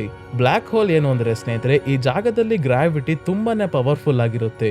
ಎಷ್ಟು ತೀವ್ರತೆ ಇರುತ್ತೆ ಅಂದ್ರೆ ಲೈಟ್ ಕೂಡ ತನ್ನ ಒಳಗೆ ಎಳ್ಕೊಂಡ್ರೆ ಎಸ್ಕೇಪ್ ಆಗೋಕೆ ಸಾಧ್ಯನೇ ಇಲ್ಲ. ಗಾರ್ಗ್ಯಾಂಟು ಹತ್ರ ಲೈಟ್ ಇದೆಯಲ್ಲ ಅಂತ ನೀವು ಕೇಳ್ಬೋದು ಸ್ನೇಹಿತರೆ. ಬ್ಲ್ಯಾಕ್ ಹೋಲ್ನ ಹತ್ರ ಬಂದ ಲೈಟ್ ಎಸ್ಕೇಪ್ ಆಗಲ್ಲ, ಆದ್ರೆ ದೂರ ಇರೋ ಲೈಟ್ ಬ್ಲ್ಯಾಕ್ ಹೋಲ್ನ ಸ್ಟ್ರಾಂಗ್ ಗ್ರಾವಿಟಿಯ ಕಾರಣದಿಂದ ಅದರ ಸುತ್ತಾನೆ ಲೈಟ್ ಬೆಂಡ್ ಆಗೋಗುತ್ತೆ. ಇಲ್ಲಿ ಬ್ಲ್ಯಾಕ್ ಹೋಲ್ನ ಹೇಗೆ ಮೂವಿಗೋಸ್ಕರ ಮಾಡಿದ್ರು ಅಂತ ಹೇಳಲೇಬೇಕು ಸ್ನೇಹಿತರೆ. ಯಾಕೆಂದ್ರೆ ಬ್ಲ್ಯಾಕ್ ಹೋಲ್ನ ಬೇರೆ ಮೂವೀಸ್ ಅಲ್ಲೆಲ್ಲ ಸ್ಪೇಸ್ ಅಲ್ಲಿ ಒಂದು ತೂತು ತರ ತೋರಿಸಿದ್ದಾರೆ. ಮತ್ತೆ 2017ಕ್ಕೂ ಮುಂಚೆ ಯಾರಿಗೂ ಗೊತ್ತಿರ್ಲಿಲ್ಲ ನಿಜವಾಗ್ಲೂ ಬ್ಲ್ಯಾಕ್ ಹೋಲ್ ಹೇಗೆ ಕಾಣುತ್ತೆ ಅಂತ. ಫಿಸಿಕ್ಸ್ ಮತ್ತೆ ಥಿಯರಿಯಲ್ಲಿ ಇತ್ತು ಅಷ್ಟೇ. ಬೇರೆಯವರಾಗಿದ್ರೆ ರಿಸ್ಕ್ ಯಾಕೆ ಅಂತ ಸುಮ್ನೆ ಒಂದು ಬ್ಲ್ಯಾಕ್ ಕಲರ್ ಅಲ್ಲಿ ಹೋಲ್ ತೋರಿಸಿರೋರು. ಆದ್ರೆ ಈ ರೀತಿ ಮಾಡಿದ್ರೆ ಕ್ರಿಸ್ಟೋಫರ್ ನೋಲನ್ಗೆ ಸಮಾಧಾನ ಆಗಲ್ಲ. ಏನಾದ್ರೂ ಮಾಡಿ ಬ್ಲ್ಯಾಕ್ ಹೋಲ್ ನ ರಿಯಲಿಸ್ಟಿಕ್ ಆಗಿ ತೋರಿಸ್ಬೇಕು ಅಂತ ಕಿಪ್ ಥಾರ್ನ್ ಅನ್ನೋ ಫಿಸಿಸಿಸ್ಟ್ ನ ಕರ್ಕೊಂಡ್ ಬರ್ತಾರೆ. ಇವರು ಬ್ಲ್ಯಾಕ್ ಹೋಲ್ ಹೇಗೆಲ್ಲ ಇರ್ಬೋದು ಅಂತ ಸೈಂಟಿಸ್ಟ್ ಗಳು ಕೊಟ್ಟಿರೋ ಈಕ್ವೇಶನ್ ನ ಯೂಸ್ ಮಾಡ್ಕೊಂಡು VFX ಟೀಮ್ ಅವರ ಜೊತೆ ಸೇರಿ ಬ್ಲ್ಯಾಕ್ ಹೋಲ್ ನ ರಿಯಲ್ ಆಗಿ ಹೇಗಿರುತ್ತೋ ಅದೇ ತರ ಕ್ರಿಯೇಟ್ ಮಾಡ್ತಾರೆ. ಒಂದು ಬ್ಲ್ಯಾಕ್ ಹೋಲ್ ನ VFX ಅಲ್ಲಿ ಕ್ರಿಯೇಟ್ ಮಾಡೋಕೆ 1 ತಿಂಗಳು ಸಮಯ ಹಿಡಿಯುತ್ತೆ. ಈ ಮೂವಿ ರಿಲೀಸ್ ಆಗಿದ್ದು 2014ರಲ್ಲಿ ಸ್ನೇಹಿತರೆ. ಆದ್ರೆ ಮೊದಲನೇ ಬಾರಿ 2017ರಲ್ಲಿ ಒಂದು ಬ್ಲ್ಯಾಕ್ ಹೋಲ್ ನ ರಿಯಲ್ ಫೋಟೋ ಕ್ಯಾಪ್ಚರ್ ಮಾಡ್ತಾರೆ. ವಿಶೇಷ ಏನಂದ್ರೆ ಕ್ರಿಸ್ಟೋಫರ್ ನೋಲನ್ ನ ಟೀಮ್ ಕ್ರಿಯೇಟ್ ಮಾಡಿದ್ದ ಬ್ಲ್ಯಾಕ್ ಹೋಲ್ ರಿಯಲ್ ಬ್ಲ್ಯಾಕ್ ಹೋಲ್ಗೆ ಸಿಮಿಲರ್ ಇದೆ. ಪರ್ಫೆಕ್ಟ್ ಆಗಿಲ್ಲ ಅಂದ್ರೂ 90% ಸೇಮ್ ಇರುತ್ತೆ. ಸೊ ಈಗ ಸ್ಟೋರಿ ಕಡೆ ವಾಪಸ್ ಬರೋಣ. ಬ್ಲ್ಯಾಕ್ ಹೋಲ್ ಹತ್ರ ಇರೋ ಮಿಲ್ಲರ್ಸ್ ಪ್ಲಾನೆಟ್ ಅಲ್ಲಿ ಬ್ಲ್ಯಾಕ್ ಹೋಲ್ ನ ಗ್ರಾವಿಟಿಯ ಕಾರಣದಿಂದ ಟೈಮ್ ಡಯಾಲೇಷನ್ ಆಗುತ್ತೆ. ಅಂದ್ರೆ ಟೈಮ್ ಸ್ಲೋ ಆಗಿ ಓಡುತ್ತೆ. ರಾಮ್ ಇಲ್ಲಿ ಕ್ಯಾಲ್ಕುಲೇಟ್ ಮಾಡಿ ಹೇಳ್ತಾನೆ, ಮಿಲ್ಲರ್ಸ್ ಪ್ಲಾನೆಟ್ ಅಲ್ಲಿ ನಾವು 1 ಗಂಟೆ ಸಮಯ ಕಳೆದ್ರೆ ಭೂಮಿಯಲ್ಲಿ 7 ವರ್ಷ ಆಗೋಗಿರುತ್ತೆ ಅಂತ. ಸೊ ಬೇಗ ಸ್ಯಾಂಪಲ್ಸ್ ತಗೊಂಡು ಬರೋಕೆ ಅಂತ ರೇಂಜರ್ನ ಎಂಡ್ಯೂರೆನ್ಸ್ ಇಂದ ಡಿಟ್ಯಾಚ್ ಮಾಡ್ಕೊಂಡು ಕೂಪರ್, ಅಮಿಲಿಯಾ ಮತ್ತೆ ಡಾಯ್ಲ್ ಕೇಸ್ ರೋಬೋಟ್ ನ ಜೊತೆ ಮಿಲ್ಲರ್ಸ್ ಪ್ಲಾನೆಟ್ಗೆ ಹೊಡ್ತಾರೆ. ರಾಮ್ ಇಲ್ಲಿ ಎಂಡ್ಯೂರೆನ್ಸ್ ಅಲ್ಲೇ ಉಳ್ಕೊಂತಾನೆ. ಸೊ ಅವರು ಬಂದು ಮಿಲ್ಲರ್ಸ್ ಪ್ಲಾನೆಟ್ ಅಲ್ಲಿ ಲ್ಯಾಂಡ್ ಆಗ್ತಾರೆ. ಇಲ್ಲಿ ಎಲ್ಲಾ ಕಡೆ ನೀರಿದೆ. ರೋಬೋಟ್ ಕೇಸ್ ಈ ಜಾಗವನ್ನ ಸ್ಕ್ಯಾನ್ ಮಾಡಿದಾಗ ಇಲ್ಲಿಗೆ ಬಂದಿದ್ದ ಸೈಂಟಿಸ್ಟ್ ಮಿಲ್ಲರ್ನ ಸ್ಪೇಸ್ ಕ್ರಾಫ್ಟ್ ನಾಶ ಆಗಿರೋದು ಮತ್ತೆ ಮಿಲ್ಲರ್ ಕೂಡ ಸಾವನ್ನಪ್ಪಿದ್ದಾರೆ ಅಂತ ಗೊತ್ತಾಗುತ್ತೆ. ನಾಶ ಆಗಿರೋ ಸ್ಪೇಸ್ ಕ್ರಾಫ್ಟ್ ನ ರೆಕಾರ್ಡರ್ ತಗೊಂಡ್ ಬರೋಕೆ ಅಂತ ಬೆಟ್ಟಗಳ ಹತ್ರ ಹೋಗ್ತೀನಿ ಅಂತ ಅಮಿಲಿಯಾ ಹೊಡ್ತಾಳೆ. ಆ ರೆಕಾರ್ಡರ್ ಅಲ್ಲಿ ಏನಾದ್ರೂ ಪ್ಲಾನೆಟ್ ಬಗ್ಗೆ ವಿಷಯ ಗೊತ್ತಾಗ್ಬೋದು ಅಂತ. ಆದ್ರೆ ಕೂಪರ್ ಗಮನಿಸ್ತಾನೆ, ದೂರದಲ್ಲಿ ಕಾಣ್ತಿರೋದು ಬೆಟ್ಟ ಅಲ್ಲ, ನೀರಿನ ದೊಡ್ಡ ಅಲೆಗಳು ಬರ್ತಿದೆ ಅಂತ. ಅದಕ್ಕೆ ಡಾಯ್ಲ್ ಮತ್ತೆ ಅಮಿಲಿಯಾಗೆ ವಾಪಸ್ ರೇಂಜರ್ಗೆ ಬರೋಕೆ ಕೂಪರ್ ಹೇಳ್ತಿದ್ರು ಕೇಳ್ತಿಲ್ಲ. ನಾಶ ಆಗಿರೋ ಸ್ಪೇಸ್ ಕ್ರಾಫ್ಟ್ ಹತ್ರನೇ ಹೋಗ್ತಿದ್ದಾಳೆ ಅಮಿಲಿಯಾ. ಅದಕ್ಕೆ ಕೂಪರ್ ಕೇಸ್ ನ ಕಳಿಸಿ ಅಮಿಲಿಯಾನ ಎತ್ತಾಕೊಂಡ್ ಬರೋಕೆ ಹೇಳ್ತಾನೆ. ಕೇಸ್ ಅಮಿಲಿಯಾನ ಎತ್ಕೊಂಡು ರೇಂಜರ್ಗೆ ಬರುತ್ತೆ. ಇನ್ನೇನು ಡಾಯ್ಲ್ ಕೂಡ ಒಳಗೆ ಬರ್ಬೇಕು ಅನ್ನೋ ಅಷ್ಟರಲ್ಲಿ ಅಲೆಗಳು ಬಂದು ಅಪ್ಪಳಿಸಿ ನೀರಲ್ಲಿ ಕೊಚ್ಚೋಗಿ ಸಾವನ್ನಪ್ತಾನೆ ಡಾಯ್ಲ್. ಅಲೆಗಳ ಕಾರಣದಿಂದ ರೇಂಜರ್ನ ಇಂಜಿನ್ ಒಳಗೆ ನೀರು ತುಂಬಿಕೊಂಡು ನೀರ್ ಪೂರ್ತಿ ಡ್ರೈನ್ ಆಗೋವರೆಗೂ ವೇಟ್ ಮಾಡೋ ಹಾಗೆ ಆಯ್ತು. ವೇಟ್ ಮಾಡೋದ್ರಲ್ಲಿ ಸಮಸ್ಯೆ ಏನು ಅಂದ್ರೆ ಇಲ್ಲಿ ಕಳೆದ 1 ಗಂಟೆ ಭೂಮಿಯಲ್ಲಿ 7 ವರ್ಷಕ್ಕೆ ಸಮ. ಮತ್ತೆ ಇಲ್ಲಿ ಇಷ್ಟು ದೊಡ್ಡ ಅಲೆಗಳು ಹೇಳ್ತಿರೋದಕ್ಕೆ ಕಾರಣ ಏನಂದ್ರೆ ಬ್ಲ್ಯಾಕ್ ಹೋಲ್ ನ ಗ್ರಾವಿಟಿ. ದಿನಕ್ಕೆ 50 ಸಲ ಈ ತರ ಸುನಾಮಿ ಬರ್ತಿದ್ರೆ ಮನುಷ್ಯರು ಬದುಕೋಕಾಗಲ್ಲ. ಕೂಪರ್ ಅಂತೂ ಫುಲ್ ಕೋಪ ಮಾಡ್ಕೊಂಡು ಕಿರ್ಚಾಡ್ತಾ ಇದ್ದಾನೆ. ನಾನು ವಾಪಸ್ ಬರೋಕೆ ಹೇಳಿದ್ರು ಬರ್ಲಿಲ್ಲ, ಈಗ ಇಲ್ಲಿ ತಗ್ಲಾಕೊಂಡಿದೀವಿ, ಭೂಮಿಯಲ್ಲಿ ದಶಕಗಳೇ ಕಳೆದೋಗಿರುತ್ತೆ, ನನ್ನ ಫ್ಯಾಮಿಲಿ ಕತೆ ಏನು ಅಂತ ಫುಲ್ ಫ್ರಸ್ಟ್ರೇಟ್ ಆಗಿ ಏನಾದ್ರೂ ಮಾಡಿ ನಾವು ಕಳೆದಿರೋ ಟೈಮ್ ನ ವಾಪಸ್ ಪಡ್ಕೊಳ್ಳೋಕ್ ಆಗಲ್ವಾ ಅಂತ ಕೇಳ್ತಾನೆ. ಇಲ್ಲ, ಆಲ್ಬರ್ಟ್ ಐನ್ಸ್ಟೈನ್ ಅವರ ಥಿಯರಿ ಆಫ್ ರಿಲೇಟಿವಿಟಿ ಪ್ರಕಾರ ಟೈಮ್ ಸ್ಪೀಡ್ ಆಗಿ ಹೋಗ್ಬೋದು, ಇಲ್ಲ ಸ್ಲೋ ಆಗಿ ಹೋಗ್ಬೋದು, ರಿವರ್ಸ್ ಹೋಗೋಕ್ಕಾಗಲ್ಲ. ಟೈಮ್ ಮತ್ತೆ ಗ್ರಾವಿಟಿ ಮಾತ್ರ ಸ್ಪೇಸ್ ಅಲ್ಲಿ ಟ್ರಾವೆಲ್ ಆಗೋದು ಅಂತ ಹೇಳ್ತಾಳೆ ಅಮಿಲಿಯಾ. ಮತ್ತೆ ಯಾರು ವರ್ಮ್ ಹೋಲ್ ನ ಸ್ಯಾಟರ್ನ್ ಹತ್ರ ಇಟ್ಟಿದಾರೋ ಅವರು ಗ್ರಾವಿಟಿ ಮುಖಾಂತರ ನಮ್ಮನ್ನ ಕಾಂಟ್ಯಾಕ್ಟ್ ಮಾಡಿದರೆ, ಅಂದ್ರೆ ಅವರು ಫ್ಯೂಚರ್ ಅಲ್ಲಿ ಇದಾರೆ ಅಲ್ವಾ ಅಂತ ಕೂಪರ್ ಅಮಿಲಿಯಾಗೆ ಕೇಳಿದಾಗ ಇವಳು ಹೇಳ್ತಾಳೆ ಅವರು 5ನೇ ಡೈಮೆನ್ಷನ್ ನ ಜೀವಿಗಳು. ಟೈಮ್ ಅಲ್ಲಿ ಅವರು ಪಾಸ್ಟ್, ಪ್ರೆಸೆಂಟ್ ಮತ್ತೆ ಫ್ಯೂಚರ್ಗೆ ಹೋಗ್ಬೋದು, ಆದ್ರೆ ನಾವು ಹೋಗೋಕ್ಕಾಗಲ್ಲ ಅಂತ ಹೇಳ್ತಾಳೆ. ಸೊ ಈಗ ಸ್ನೇಹಿತರೆ ತಲೆ ಕೆಡೋ ಟಾಪಿಕ್ ಬಂತು. 5ನೇ ಡೈಮೆನ್ಷನ್ ಅಲ್ಲಿರೋ ಜೀವಿಗಳು ಯಾರು ಅಂತ. ಸ್ನೇಹಿತರೆ ವಿಜ್ಞಾನಿಗಳ ಪ್ರಕಾರ ಟೋಟಲ್ 11 ಡೈಮೆನ್ಷನ್ ಇದೆ. ಆದ್ರೆ ಎಲ್ಲಾ ಡೈಮೆನ್ಷನ್ ಬಗ್ಗೆ ಎಕ್ಸ್ಪ್ಲೈನ್ ಮಾಡ್ಬೇಕು ಅಂದ್ರೆ ವಿಡಿಯೋ ತುಂಬಾನೇ ದೊಡ್ಡದಾಗುತ್ತೆ, ಮೂವಿಯಿಂದ ಡಿವಿಯೇಟ್ ಆಗೋಗ್ತೀವಿ. ಅದಕ್ಕೆ ಮೂವಿಗೆ ಬೇಕಾಗಿರೋ ಅಷ್ಟು ನಿಮ್ಗೆ ಹೇಳ್ತೀನಿ. ಸೊ 3D ಅಂದ್ರೆ ಸ್ನೇಹಿತರೆ ನಾವು ಬದುಕ್ತಾ ಇರೋಂತ ಪ್ರಪಂಚ. ಈ ಪ್ರಪಂಚದಲ್ಲಿ ನಾವು ನೋಡೋದೆಲ್ಲ 3D. ನಾವು ಮುಂದೆ ಹಿಂದೆ ಮೇಲೆ ಕೆಳಗೆ ಅಕ್ಕಪಕ್ಕ ಎಲ್ಲ ಫ್ರೀ ಆಗಿ ಓಡಾಡ್ಬೋದು. ಅದೇ 4th ಡೈಮೆನ್ಷನ್ ಏನಂದ್ರೆ ಸಮಯ. ಟೈಮ್ ಅನ್ನೇ 4th ಡೈಮೆನ್ಷನ್ ಅಂತ ಹೇಳ್ತಾರೆ. ಇಲ್ಲಿ ಟೈಮ್ ಒಂದು ಆಬ್ಜೆಕ್ಟ್ ಅಂದ್ರೆ ವಸ್ತುವಿನ ರೀತಿ ಫಿಸಿಕಲ್ ಆಗಿ ಎಕ್ಸಿಸ್ಟ್ ಆಗಿರುತ್ತೆ. ನಮ್ಮ ಜೀವನದಲ್ಲಿ ಏನೇನಾಗಿತ್ತು ಅಂತ ಟೈಮ್ ಲೇನೆ ನಮ್ಮ ಮುಂದೆ ಕಾಣುತ್ತೆ. ಇದರಿಂದ ಪಾಸ್ಟ್, ಪ್ರೆಸೆಂಟ್, ಫ್ಯೂಚರ್ ಎಲ್ಲ ನೋಡ್ಬೋದು. 4th ಡೈಮೆನ್ಷನ್ ಅಲ್ಲಿ ಯಾರಾದ್ರೂ ಮನುಷ್ಯರು ವಾಸವಾಗಿದ್ದಾರೆ ಅಂದ್ರೆ 3D ಅಲ್ಲಿರೋ ನಮ್ಮನ್ನ ಅವರು ನೋಡ್ಬೋದು. ಆಧ್ಯಾತ್ಮಿಕವಾಗಿ ಮಾತಾಡೋದಾದ್ರೆ ದೆವ್ವ ಭೂತಗಳೆಲ್ಲ 4th ಡೈಮೆನ್ಷನ್ ಜೀವಿಗಳು ಅಂತ ಕೂಡ ಹೇಳ್ತಾರೆ. ಯಾಕಂದ್ರೆ ಅವು ನಮ್ಮನ್ನ ನೋಡ್ಬೋದು, ನಾವು ಅವುಗಳನ್ನ ನೋಡೋಕ್ಕಾಗಲ್ಲ. ಟೈಮ್ ನ ಕಂಟ್ರೋಲ್ ಮಾಡೋಕೆ ಶಕ್ತಿ ಇರೋ ಅಂತವ್ರು 5th ಡೈಮೆನ್ಷನ್ ಅಲ್ಲಿ ಇರ್ತಾರೆ. ಈ ಮೂವಿಯಲ್ಲೂ ಕೂಡ 5th ಡೈಮೆನ್ಷನ್ ಜೀವಿಗಳು ಬೇರೆ ಯಾರು ಅಲ್ಲ, ಭವಿಷ್ಯದಲ್ಲಿ ತುಂಬಾನೇ ಅಡ್ವಾನ್ಸ್ಡ್ ಆಗಿ ಬದುಕ್ತಾ ಇರುವಂತ ಮನುಷ್ಯರು. 5th ಡೈಮೆನ್ಷನ್ ಅಲ್ಲಿ ಆಲ್ಟರ್ನೇಟ್ ಯೂನಿವರ್ಸ್ ಮತ್ತೆ ಪ್ಯಾರಲಲ್ ಯೂನಿವರ್ಸ್ ನ ಕಾನ್ಸೆಪ್ಟ್ ಕೂಡ ಬರುತ್ತೆ. ಆದ್ರೆ ಇಲ್ಲಿ ಏನಾಗಿದೆ ಅಂದ್ರೆ ಭವಿಷ್ಯದಲ್ಲಿರೋ ಮನುಷ್ಯರು ಟೈಮ್ ನ ಕಂಟ್ರೋಲ್ ಮಾಡೋ ಶಕ್ತಿ ಪಡ್ಕೊಂಡಿದ್ದಾರೆ. ಅದರಿಂದ ಅವರು 5ನೇ ಡೈಮೆನ್ಷನ್ ಅಲ್ಲಿ ಇದ್ದಾರೆ. ಇವರಿಗೆ 4ನೇ ಡೈಮೆನ್ಷನ್ ಅಂದ್ರೆ ಟೈಮ್ ನ ನೋಡೋ ಶಕ್ತಿ ಇದೆ. ಈ ಟೈಮ್ ಲೈನ್ ಅಲ್ಲಿ ಇವರು ಹಿಂದೆ ಬಂದು ಗ್ರಾವಿಟಿ ಮುಖಾಂತರ ಇಲ್ಲಿ ಮನುಷ್ಯರನ್ನ ಕಾಂಟ್ಯಾಕ್ಟ್ ಮಾಡೋಕೆ ಟ್ರೈ ಮಾಡ್ತಿದ್ದಾರೆ. ಇನ್ನೊಂದು ಭಯಾನಕವಾದ ಥಿಯರಿ ಕೂಡ ಇದೆ ಸ್ನೇಹಿತರೆ. ಏನಂದ್ರೆ ಡಾರ್ಕ್ ಸೀರೀಸ್ ನ ನಾನು ಎಕ್ಸ್ಪ್ಲೈನ್ ಮಾಡಿದ್ದೆ. ಈ ಸೀರೀಸ್ ನ ನೀವು ನೋಡಿದ್ರೆ ಟೈಮ್ ಲೂಪ್ ನ ಬಗ್ಗೆ ಗೊತ್ತಿರುತ್ತೆ. ಅಂದ್ರೆ ನಡೀತಿರೋ ಘಟನೆ ಪದೇ ಪದೇ ನಡೆಯೋದು. ಅದೇ ತರ ಸ್ನೇಹಿತರೆ ಇಲ್ಲಿರೋ 5ನೇ ಡೈಮೆನ್ಷನ್ ನ ಮನುಷ್ಯರು ಈಗ ಕೂಪರ್ ನ ಟೈಮ್ ಲೈನ್ ಅಲ್ಲಿರೋ ಜನರೇ ಆಗಿದ್ದಾರೆ. ಇವರೇ ಮುಂದೆ ಹೋಗಿ ಫ್ಯೂಚರ್ ಅಲ್ಲಿ ಟೈಮ್ ನ ಕಂಟ್ರೋಲ್ ಮಾಡೋ ಶಕ್ತಿ ಪಡ್ಕೊಂಡಿದ್ದಾರೆ. ಇದರ ಬಗ್ಗೆ ಇನ್ನಷ್ಟು ಮುಂದೆ ಸ್ಟೋರಿಯಲ್ಲಿ ಟೆಸರಾಕ್ಟ್ ತೋರಿಸ್ತಾರಲ್ಲ ಅವಾಗ ಕಂಟಿನ್ಯೂ ಮಾಡ್ತೀನಿ ಸ್ನೇಹಿತರೆ, ನಿಮ್ಗೆ ನೀಟಾಗಿ ಅರ್ಥ ಆಗುತ್ತೆ. ಈಗ ಮೂವಿಯ ಸ್ಟೋರಿ ಕಡೆ ವಾಪಸ್ ಬರೋಣ. ಸೊ ರೇಂಜರ್ ನ ಇಂಜಿನ್ ಒಳಗಿದ್ದ ನೀರೆಲ್ಲ ಹೋಗಿ ಆದ್ಮೇಲೆ ಮತ್ತೆ ಇನ್ನೊಂದು ಅಲೆ ಬರೋ ಅಷ್ಟರಲ್ಲಿ ರೇಂಜರ್ ನ ಹಾರಿಸ್ಕೊಂಡು ಇಲ್ಲಿಂದ ಹೊರಟು ವಾಪಸ್ ಎಂಡ್ಯೂರೆನ್ಸ್ ಗೆ ಬಂದಾಗ ಆಗ್ಲೇ ರಾಮಿಲಿಗೆ ಸ್ವಲ್ಪ ವಯಸ್ಸಾಗಿರೋ ರೀತಿ ಕಾಣ್ತಿದ್ದಾನೆ. ಯಾಕಂದ್ರೆ ಅವರು ಮಿಲ್ಲರ್ಸ್ ಪ್ಲಾನೆಟ್ ಅಲ್ಲಿ ಹತ್ತತ್ರ 3 ಅವರ್ ಇದ್ರು. ಆದ್ರೆ ಇಲ್ಲಿ ಸ್ಪೇಸ್ ಶಿಪ್ ಅಲ್ಲಿ ಮತ್ತೆ ಭೂಮಿಯಲ್ಲಿ 23 ವರ್ಷ 4 ತಿಂಗಳು 8 ದಿನ ಕಳೆದು ಹೋಗಿದೆ. ರಾಮಿಲಿ ಹೈಪರ್ ಸ್ಲೀಪ್ ಅಲ್ಲಿ ಮಲಗಿದ್ರೆ ಇವನ್ಗೂ ವಯಸ್ಸಾಗಿರ್ತಿರ್ಲಿಲ್ಲ. ಆದ್ರೆ ಇವನ್ಗೆ ಇವರು ವಾಪಸ್ ಬರ್ತಾರೆ ಅಂತಾನೆ ನಂಬಿಕೆ ಹೋಗಿರುತ್ತೆ. ಅದಕ್ಕೆ ವರ್ಷಾನ್ಗಟ್ಲೆ ಹೈಪರ್ ಸ್ಲೀಪ್ ಅಲ್ಲಿ ಮಲ್ಗೋ ಬದಲು ವಯಸ್ಸಾಗಿ ಸಾಯೋದೇ ಒಳ್ಳೆಯದು ಅಂತ ಅನ್ಕೊಂಡಿರ್ತಾನೆ. ಈಗ ಇಲ್ಲಿಂದ ಭೂಮಿಗೆ ಯಾವುದೇ ಸಿಗ್ನಲ್ ಹೋಗ್ತಿಲ್ಲ. ಆದ್ರೆ ಸ್ಪೇಸ್ ಶಿಪ್ ಗೆ ಮೆಸೇಜಸ್ ಬರ್ತಿದೆ. ತಕ್ಷಣ ಕೂಪರ್ ತನ್ನ ಫ್ಯಾಮಿಲಿ ಅವರು ಇಷ್ಟು ವರ್ಷ ಯಾವ್ಯಾವ ಮೆಸೇಜ್ ಕಳ್ಸಿದಾರೋ ಅದನ್ನೆಲ್ಲ ಒಂದೊಂದಾಗಿ ನೋಡೋಕೆ ಶುರು ಮಾಡ್ತಾನೆ. ಟಾಮ್ ಆಗ್ಲೇ ದೊಡ್ಡವನಾಗಿ ತನ್ನ ಗರ್ಲ್ ಫ್ರೆಂಡ್ ನ ಮದುವೆ ಆಗಿ ಮಗ ಕೂಡ ಇದ್ದಾನೆ. ನಂತರ ಇನ್ನೊಂದು ವಿಡಿಯೋ ಅಲ್ಲಿ ತನ್ನ ಮಗು ಶ್ವಾಸಕೋಶದ ಸಮಸ್ಯೆಯಿಂದ ಸಾವನ್ನಪ್ಪಿರೋದ್ರ ಬಗ್ಗೆ ಹೇಳ್ತಾನೆ. ಭೂಮಿಯಲ್ಲಿ ಧೂಳು ಜಾಸ್ತಿಯಾಗಿ ಉಸಿರಾಡೋಕೆ ಗಾಳಿನೂ ಪ್ಯೂರ್ ಆಗಿ ಇಲ್ಲ. ಕೂಪರ್ನ ಮಾವ ಡೊನಾಲ್ಡ್ ಕೂಡ ಸಾವನ್ನಪ್ಪಿದ್ದಾರೆ. ಇದನ್ನೆಲ್ಲ ನೋಡಿ ತನ್ನ ಫ್ಯಾಮಿಲಿಯ ಕಷ್ಟ ಸುಖದಲ್ಲಿ ನಾನು ಇರ್ಲಿಲ್ವಲ್ಲ ಅಂತ ಚಿಕ್ಕ ಮಕ್ಕಳ ತರ ಅಳೋಕೆ ಶುರು ಮಾಡ್ತಾನೆ. ಈ ಸೀನ್ ಎಷ್ಟು ಇಂಟೆನ್ಸ್ ಇದೆ ಅಂದ್ರೆ ಸ್ನೇಹಿತರೆ, ಮೂವಿ ನೋಡ್ತಿರೋ ನಮ್ ಕಣ್ಣಲ್ಲೂ ನೀರ್ ಬರುತ್ತೆ. ನಂತರ ಒಂದು ವಿಡಿಯೋಲಿ ಕೊನೆಗೂ ಮರ್ಫ್ ಮಾತಾಡಿದಳೆ, ನೀವು ನಮ್ಮ ಮೆಸೇಜ್ಗೆ ರಿಪ್ಲೈ ಮಾಡ್ಬೇಕಾದ್ರೆ ನಾನು ಮಾತಾಡ್ಲಿಲ್ಲ. ಈಗ ನೀವು ಎಲ್ಲಿದ್ದೀರೇನೋ ಗೊತ್ತಿಲ್ಲ. ಹೋಗೋಕ್ಕೂ ಮುಂಚೆ ನನಗೊಂದು ಮಾತು ಹೇಳಿದ್ರಿ, ನೀವು ವಾಪಸ್ ಬರೋ ಟೈಮ್ಗೆ ನಮ್ಮಿಬ್ಬರ ವಯಸ್ಸು ಒಂದೇ ಆಗಿರ್ಬೋದು ಅಂತ. ಇವತ್ತು ನನ್ನ ಹುಟ್ಟು ಹಬ್ಬ. ಈಗ ನನ್ನ ವಯಸ್ಸು ನಿಮ್ಮ ವಯಸ್ಸಷ್ಟೇ ಆಗಿದೆ.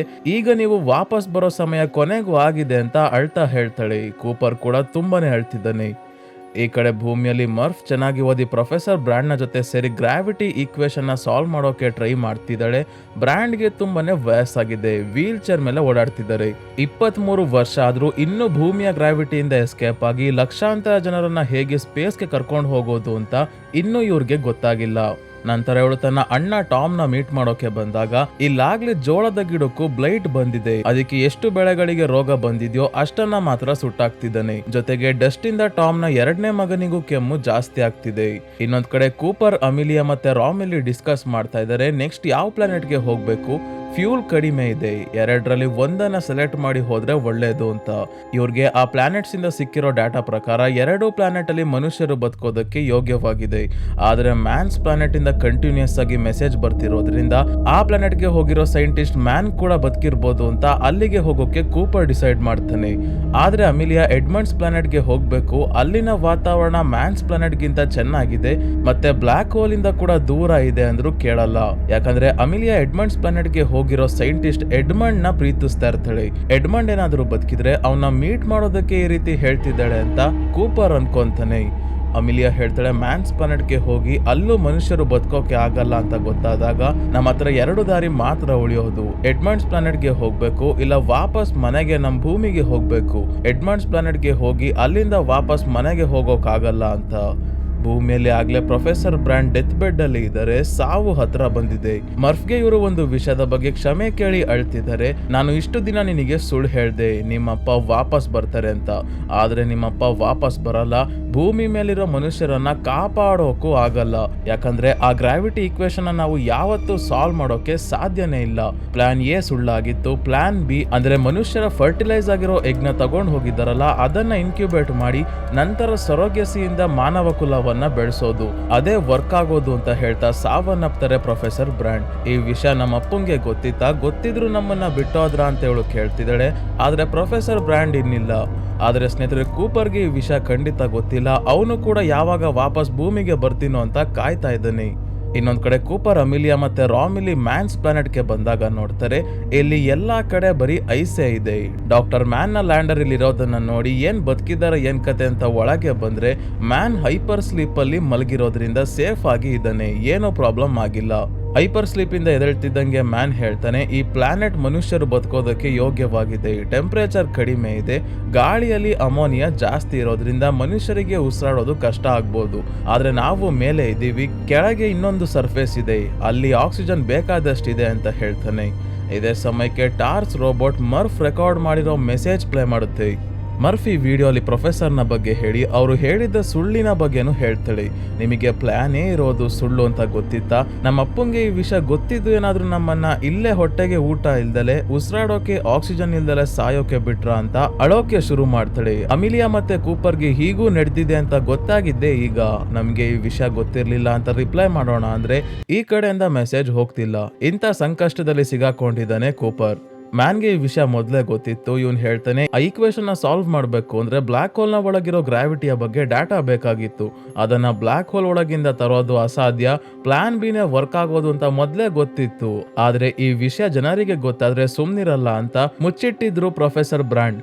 ಇದಕ್ಕೋಸ್ಕರ ಅವರು ತುಂಬಾನೇ ಸ್ಯಾಕ್ರಿಫೈಸ್ ಮಾಡಿದ್ದಾರೆ ಅಂತ ಹೇಳಿದಾಗ, ಸ್ಯಾಕ್ರಿಫೈಸ್ ಮಾಡಿರೋದು ಬ್ರಾಂಡ್ ಅಲ್ಲ, ಈಗ ಭೂಮಿ ಮೇಲೆ ಉಳ್ಕೊಂಡು ನರಕ ಅನುಭವಿಸಿ ಸಾಯೋ ಜನರು ಅಂತ ಹೇಳ್ತಾನೆ ಕೂಪರ್. ಹೊಸ ಮಾನವ ಕುಲವನ್ನು ಸೃಷ್ಟಿ ಮಾಡೋಕೆ ಹೋಗಿ ಇರೋರ ಬಲಿ ತಗೊಂತಿದಾರಲ್ಲ ಅಂತ ಕೋಪ ಮಾಡ್ಕೊಂಡಿದ್ದಾನೆ ಕೂಪರ್ ಮತ್ತೆ ಅಮಿಲಿಯಾ. ಅಮಿಲಿಯಾ ಕೂಡ ಇಂಥ ಸುಳ್ಳು ಹೇಳಿದಾರಲ್ಲ ಅಂತ ಅಳ್ತಾ ಇದ್ದಾಳೆ. ನಂತರ ಕೂಪರ್ ವಾಪಸ್ ಮನೆಗೆ ಹೋಗೋದಾಗಿ ಡಿಸೈಡ್ ಮಾಡ್ತಾನೆ. ಅದಕ್ಕಿಂತ ಮುಂಚೆ ಈ ಪ್ಲಾನೆಟ್ ಅಲ್ಲಿ ಮನುಷ್ಯರು ಬಂದಾಗ ಉಳ್ಕೊಳ್ಳೋಕೆ ಏನೇನ್ ವ್ಯವಸ್ಥೆ ಮಾಡ್ಬೇಕೋ ಅದನ್ನ ಮಾಡ್ತಿದ್ದಾರೆ. ರಾಮಿಲಿ ಒಂದು ಐಡಿಯಾ ಮಾಡಿದ್ದಾನೆ, ಬ್ಲಾಕ್ ಹೋಲ್ ನ ಒಳಗೆ ಆಳಕ್ಕೆ ಹೋದ್ರೆ ಏನಿದೆ ಅಂತ ಗೊತ್ತಿಲ್ಲ, ಅದಕ್ಕೆ ಟಾರ್ಸ್ ರೋಬೋಟ್ ನ ಒಳಗೆ ಕಳ್ಸೋಣ, ಅದು ಒಳಗೆ ಹೋಗಿ ಕ್ವಾಂಟಮ್ ಡಾಟಾನ ಪಡ್ಕೊಂಡು ನಮಗೆ ಸೆಂಡ್ ಮಾಡುತ್ತೆ, ಅದಕ್ಕೆ ಟ್ರಾನ್ಸ್ಮಿಟರ್ ಸೆಟ್ ಮಾಡಬೇಕು, ಮ್ಯಾನ್ ಹತ್ರ ಡ್ಯಾಮೇಜ್ ಆಗಿರೋ ರೋಬೋಟ್ ಇದೆ, ಅದರಲ್ಲಿರೋ ಕೆಲವು ಪಾರ್ಟ್ಸ್ ಇದಕ್ಕೆ ಹಾಕಬೇಕು ಅಂತ ಹೇಳ್ತಾನೆ. ನಂತರ ಕೂಪರ್ ಮ್ಯಾನ್ ನ ಕರ್ಕೊಂಡು ಆಕ್ಸಿಜನ್ ಇರೋ ಸರ್ಫೇಸ್ ಗೆ ಹೋಗ್ತಿದ್ದಾನೆ, ಮನುಷ್ಯರು ಇರೋಕೆ ಮತ್ತೆ ಅಮಿಲಿಯಾಳ ಲ್ಯಾಬ್ ನ ಹಾಕೋಕೆ ಅಂತ. ಆದ್ರೆ ಮ್ಯಾನ್ ಕೂಪರ್ ನ ಕಮ್ಯುನಿಕೇಶನ್ ಡಿವೈಸ್ ನ ಕಿತ್ ಹಾಕಿ ಇವನ ಮೇಲೆ ದಾಳಿ ಮಾಡ್ತಾನೆ ಮತ್ತೆ ಇವನ ಹೆಲ್ಮೆಟ್ ನ ಕೂಡ ಹೊಡೆದಾಕ್ತಾನೆ. ಗಾಳಿಯಲ್ಲಿರೋ ಅಮೋನಿಯಾ ಕಾರಣದಿಂದ ಕೂಪರ್ಗೆ ಉಸಿರಾಡೋಕೆ ಆಗ್ತಿಲ್ಲ, ಅಂದ್ರೆ ಮ್ಯಾನ್ ಬೇಕು ಅಂತಾನೆ ಸುಳ್ಳು ಹೇಳ್ದ, ಇಲ್ಲಿ ಆಕ್ಸಿಜನ್ ಇಲ್ವೇ ಇಲ್ಲ, ಕೆಳಗೆ ಬೇರೆ ಯಾವುದು ಸರ್ಫೇಸು ಇಲ್ಲ, ಈ ಪ್ಲಾನೆಟ್ ತುಂಬಾ ಅಮೋನಿಯಾನೇ ತುಂಬಿಕೊಂಡಿದೆ, ಮನುಷ್ಯರು ಈ ಪ್ಲಾನೆಟ್ ಅಲ್ಲಿ ಬದುಕೋದಕ್ಕೆ ಸಾಧ್ಯನೇ ಇಲ್ಲ. ಮ್ಯಾನ್ ಯಾರಾದ್ರೂ ಬಂದು ತನ್ನನ್ನ ಕಾಪಾಡ್ಲಿ ಅಂತ ಸುಳ್ಳು ಡಾಟಾನ ಸೆಂಡ್ ಮಾಡಿರ್ತಾನೆ, ಈ ಪ್ಲಾನೆಟ್ ಮನುಷ್ಯರು ಬದುಕೋಕೆ ಯೋಗ್ಯವಾಗಿದೆ ಅಂತ. ಆದ್ರೆ ಇವನ ರೋಬೋಟ್ ಸುಳ್ಳು ಹೇಳಲ್ವಲ್ಲ, ಅದಿಯಲ್ಲಿ ನಿಜವಾದ ಡಾಟಾ ಭೂಮಿಗೆ ಸೆಂಡ್ ಮಾಡುತ್ತೋ ಅಂತ ಹೆದರ್ಕೊಂಡು ಅದನ್ನ ಕೂಡ ಡಿಸೇಬಲ್ ಮಾಡಿರ್ತಾನೆ. ಮತ್ತೆ ಅದನ್ನ ಆನ್ ಮಾಡೋಕೆ ಟ್ರೈ ಮಾಡಿದ್ರೆ ಬ್ಲಾಸ್ಟ್ ಆಗೋ ಹಾಗೆ ಸೆಟ್ ಮಾಡಿರ್ತಾನೆ. ಅದೇ ಇನ್ನೊಂದ್ ಕಡೆ ರಾಮಿಲಿ ಮತ್ತೆ ಟಾರ್ಸ್ ಇಬ್ರು ಸೇರ್ಕೊಂಡು ಈ ರೋಬೋಟ್ ನ ಆನ್ ಮಾಡೋದಕ್ಕೆ ಟ್ರೈ ಮಾಡ್ತಿದ್ದಾರೆ. ಕೂಪರ್ ನ ಮ್ಯಾನ್ ಯಾಕೆ ಕೊಲ್ಲೋಕೆ ನೋಡ್ದ ಅಂದ್ರೆ ಇವನು ಮಿಷನ್ ನ ಕಂಟಿನ್ಯೂ ಮಾಡ್ದಲೆ ಮನೆಗೆ ಹೋಗ್ತೀನಿ ಅಂತ ಹೇಳ್ತಿದ್ದ. ಎಂಡ್ಯೂರೆನ್ಸ್ ನ ತಗೊಂಡು ಮನೆಗೆ ಹೋದ್ರೆ ಏನ್ ಕತೆ ಅಂತ ಹೆದರ್ಕೊಂಡು ಈ ಹೇಳಿತನ ಕೆಲಸ ಮಾಡಿದ್ದಾನೆ. ಮ್ಯಾನ್ ಕೊನೆ ಪ್ಲಾನೆಟ್ ಆದ ಎಡ್ಮಂಡ್ ಪ್ಲಾನೆಟ್ ಗೆ ಹೋಗೋಕೆ ಒಬ್ನೇ ಕೂಪರ್ ನ ರೇಂಜರ್ ತಗೊಂಡು ಎಂಡ್ಯೂರೆನ್ಸ್ ಕಡೆ ಹೊಡ್ತಾನೆ. ಹೇಗೋ ಮಾಡಿ ಕೂಪರ್ ತನ್ನ ಕಮ್ಯುನಿಕೇಶನ್ ಡಿವೈಸ್ ನ ಹುಡುಕಿ ಅಮಿಲಿಯಾಗೆ ಹೆಲ್ಪ್ ಮಾಡೋಕೆ ಕರೆದಾಗ ಇವಳು ಲ್ಯಾಂಡರ್ ಎತ್ಕೊಂಡ್ ಬಂದು ಕೂಪರ್ ನ ಕಾಪಾಡ್ತಾಳೆ. ಇವನು ಅಮಿಲಿಯಾಗೆ ಮ್ಯಾನ್ ನಮಗೆ ಮೋಸ ಮಾಡ್ದ, ಇಲ್ಲಿ ಮನುಷ್ಯರು ಬದುಕೋಕಾಗಲ್ಲ, ತಾನು ಬಚಾವ್ ಆಗೋಕೆ ಎಲ್ಲಾ ಪ್ಲಾನ್ ಮಾಡಿದ್ದಾನೆ ಅಷ್ಟೇ ಅಂತ ಹೇಳಿ ಇಬ್ರು ಇಲ್ಲಿಂದ ಹೊಡ್ತಾರೆ. ಅದೇ ಇನ್ನೊಂದ್ ಕಡೆ ರಾಮಿಲಿ ಮ್ಯಾನ್ ನ ರೋಬೋಟ್ ನ ಆನ್ ಮಾಡ್ತಿದ್ದಂಗೆ ಅದು ಬ್ಲಾಸ್ಟ್ ಆಗಿ ರಾಮಿಲಿ ಸಾವನ್ನಪ್ತಾನೆ. ಆದ್ರೆ ಟಾರ್ಸ್ ಮಾತ್ರ ಉಳ್ಕೊಳ್ಳುತ್ತೆ. ಕೂಪರ್ ಮತ್ತೆ ಅಮಿಲಿಯಾ ಟಾರ್ಸ್ ನ ಮಾತ್ರ ತಮ್ಮ ಸ್ಪೇಸ್ ಕ್ರಾಫ್ಟ್ ಗೆ ಹತ್ತಿಸ್ಕೊಂಡು ಮ್ಯಾನ್ ನ ಫಾಲೋ ಮಾಡ್ಕೊಂಡು ಹೊಡ್ತಾರೆ. ಮ್ಯಾನ್ ಗೆ ಡಾಕಿಂಗ್ ಪ್ರೊಸೀಜರ್ ಸರಿಯಾಗಿ ಗೊತ್ತಿಲ್ಲ, ಅಂದ್ರೆ ರೇಂಜರ್ ನ ಎಂಡ್ಯೂರೆನ್ಸ್ ಗೆ ಅಟ್ಯಾಚ್ ಮಾಡೋದು ಗೊತ್ತಿಲ್ಲ. ಆದ್ರೆ ಆಟೋ ಪೈಲಟ್ ಇದೆಯಲ್ಲ ಅಂತ ಧೈರ್ಯವಾಗಿ ಎಂಡ್ಯೂರೆನ್ಸ್ ಹತ್ರ ಬರ್ತಾನೆ. ಏನ್ ಮಾಡೋದೀಗ ಅಂತ ಕೂಪರ್ ಯೋಚನೆ ಮಾಡ್ಬೇಕಾದ್ರೆ ರೋಬೋಟ್ ಕೇಸ್ ಹೇಳುತ್ತೆ, ಟಾರ್ಸ್ ಆಟೋ ಪೈಲಟ್ ಡಿಸೇಬಲ್ ಮಾಡಿದೆ, ಇದಷ್ಟೇ ಅಲ್ಲ ಮ್ಯಾನ್ಯುಯಲಿ ಕೂಡ ಡಾಕಿಂಗ್ ಮಾಡೋಕೆ ಆಗಲ್ಲ ಅಂತ. ಮ್ಯಾನ್ ಬಂದು ಆಟೋಮೆಟಿಕ್ ಟ್ರೈ ಮಾಡ್ತಾನೆ, ಆಗಲ್ಲ. ಮ್ಯಾನ್ಯುಯಲಿ ಕೂಡ ಟ್ರೈ ಮಾಡ್ತಾನೆ, ಅಟ್ಯಾಚ್ ಆಗಲ್ಲ. ಅವಾಗ ಹೋಗಿ ಸೀದಾ ಡೋರ್ನೇ ಓಪನ್ ಮಾಡ್ಬಿಡ್ತಾನೆ. ಹಾಗಾಗಿ ಏರ್ ಲಾಕ್ ಡಿಪ್ರೆಷರೈಸ್ ಆಗಿ ಒಳಗಿದ್ದ ಗಾಳಿ ಎಲ್ಲ ಸ್ಪೇಸ್ ವ್ಯಾಕ್ಯೂಮ್ ಎಳ್ಕೊಂಡು ರೇಂಜರ್ ಬ್ಲಾಸ್ಟ್ ಆಗುತ್ತೆ. ಬ್ಲಾಸ್ಟ್ ಫೋರ್ಸ್ ಇಂದ ಎಂಡ್ಯೂರೆನ್ಸ್ ಜೋರಾಗಿ ರೊಟೇಟ್ ಆಗೋಕೆ ಶುರು ಆಗುತ್ತೆ.